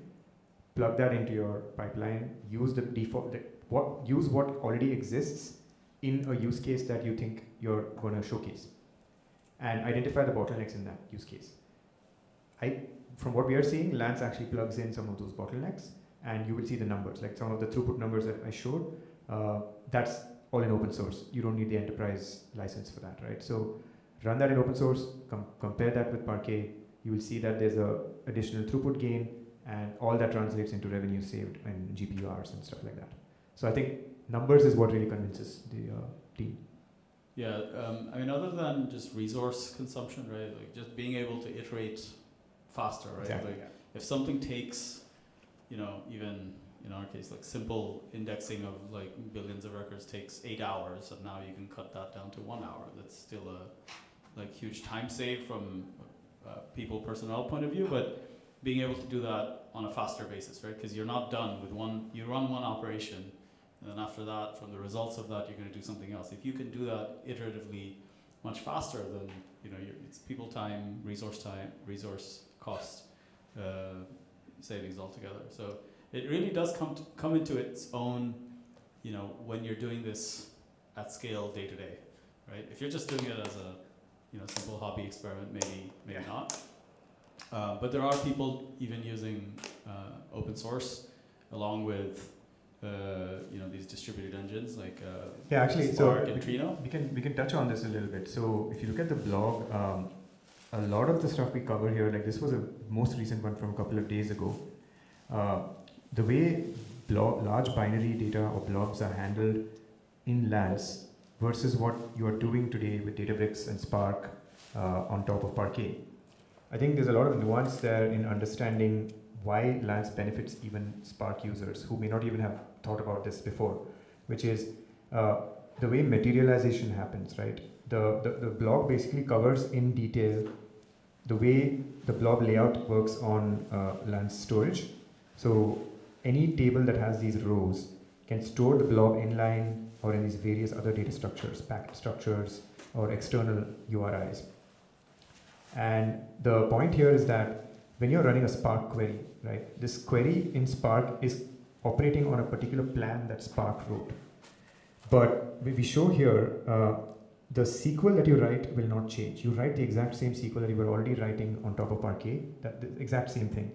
But the way the plan gets handled under the hood is managed by an entirely open source Lance Spark connector. And that Lance Spark connector analyzes the query and the payload. And depending on where the data is sitting, if it's inline binary in that table, it will generate this plan. And Spark will actually access the bytes. The bytes are materialized on demand. But in large blobs, for example, videos or some non-standard blobs that have large size, you don't move the data itself. A different plan is generated and you only move references to the raw data. So this is a very intelligent way of thinking about how data moves, how I/O happens. You save a lot on the Spark materialization shuffles, and essentially your Spark bill comes down. So this is all done with open source connectors by the open source community, but all of that plugs into enterprise use cases as well, right? Like you may have your own custom data sitting in a proprietary database, but if you're working with Spark in some form, likely you move that data into Parquet to get it into Spark. So if that data is multimodal, you have all those other inefficiencies that come in. So I highly recommend, if you read lancedb.com/blog, there are a lot of technical articles in here. In fact, this one was another one where we ran a metadata benchmark on the three most popular table formats, Lance, Delta Lake, and Iceberg. Actually, two of the popular formats, and Lance compared against them. And metadata is a very, very hot topic in table formats because where the data is stored, you can see Iceberg has its own approach, Delta Lake has its own approach. The lead developer of this in LanceDB actually worked on Iceberg before he joined us. So a lot of background experience. We ran a lot of throughput experiments to show that Lance can handle 10,000 write commits a second using its write architecture while writing metadata very, very concisely. So what this matters is we're actually thinking a lot more important. If you read this section here, we think that this is going to enable a new kind of agent architecture on top of storage, because the challenge right now, even with agentic databases and stuff that people are calling agentic databases, is that compute and storage technically are separated, but every single time you have a transaction and a write happening, agents are writing, not just reading, right? The key mistake in thinking about agents is that reading is not the majority of the work they do. Nowadays, writing is actually drastically increasing in the percentage of workloads that they do. So can the data system or the storage layer handle the compute needed to do writes as well as reads while keeping everything cheap? Problem here is not about doing it, it's about keeping it cheap. And if you look at some of the providers out there, the bills are actually going through the roof right now. Query bills are going through the roof. When you write a lot of data, the writing fires up a lot of additional instances. That causes additional cost. So the branching logic that is being applied right now in the Lance table format layer is designed with this metadata optimizations, which is cheap metadata being written only where needed. And all of this means now agents can fire up and fire down branches. You don't copy data, data stays in its source, only metadata gets written, and you don't spend all that additional compute. So a lot of food for thought for the future. This year is going to be really interesting in terms of these new applications that come out. But while that's happening, training, RAG, all these existing applications are still going on unchanged.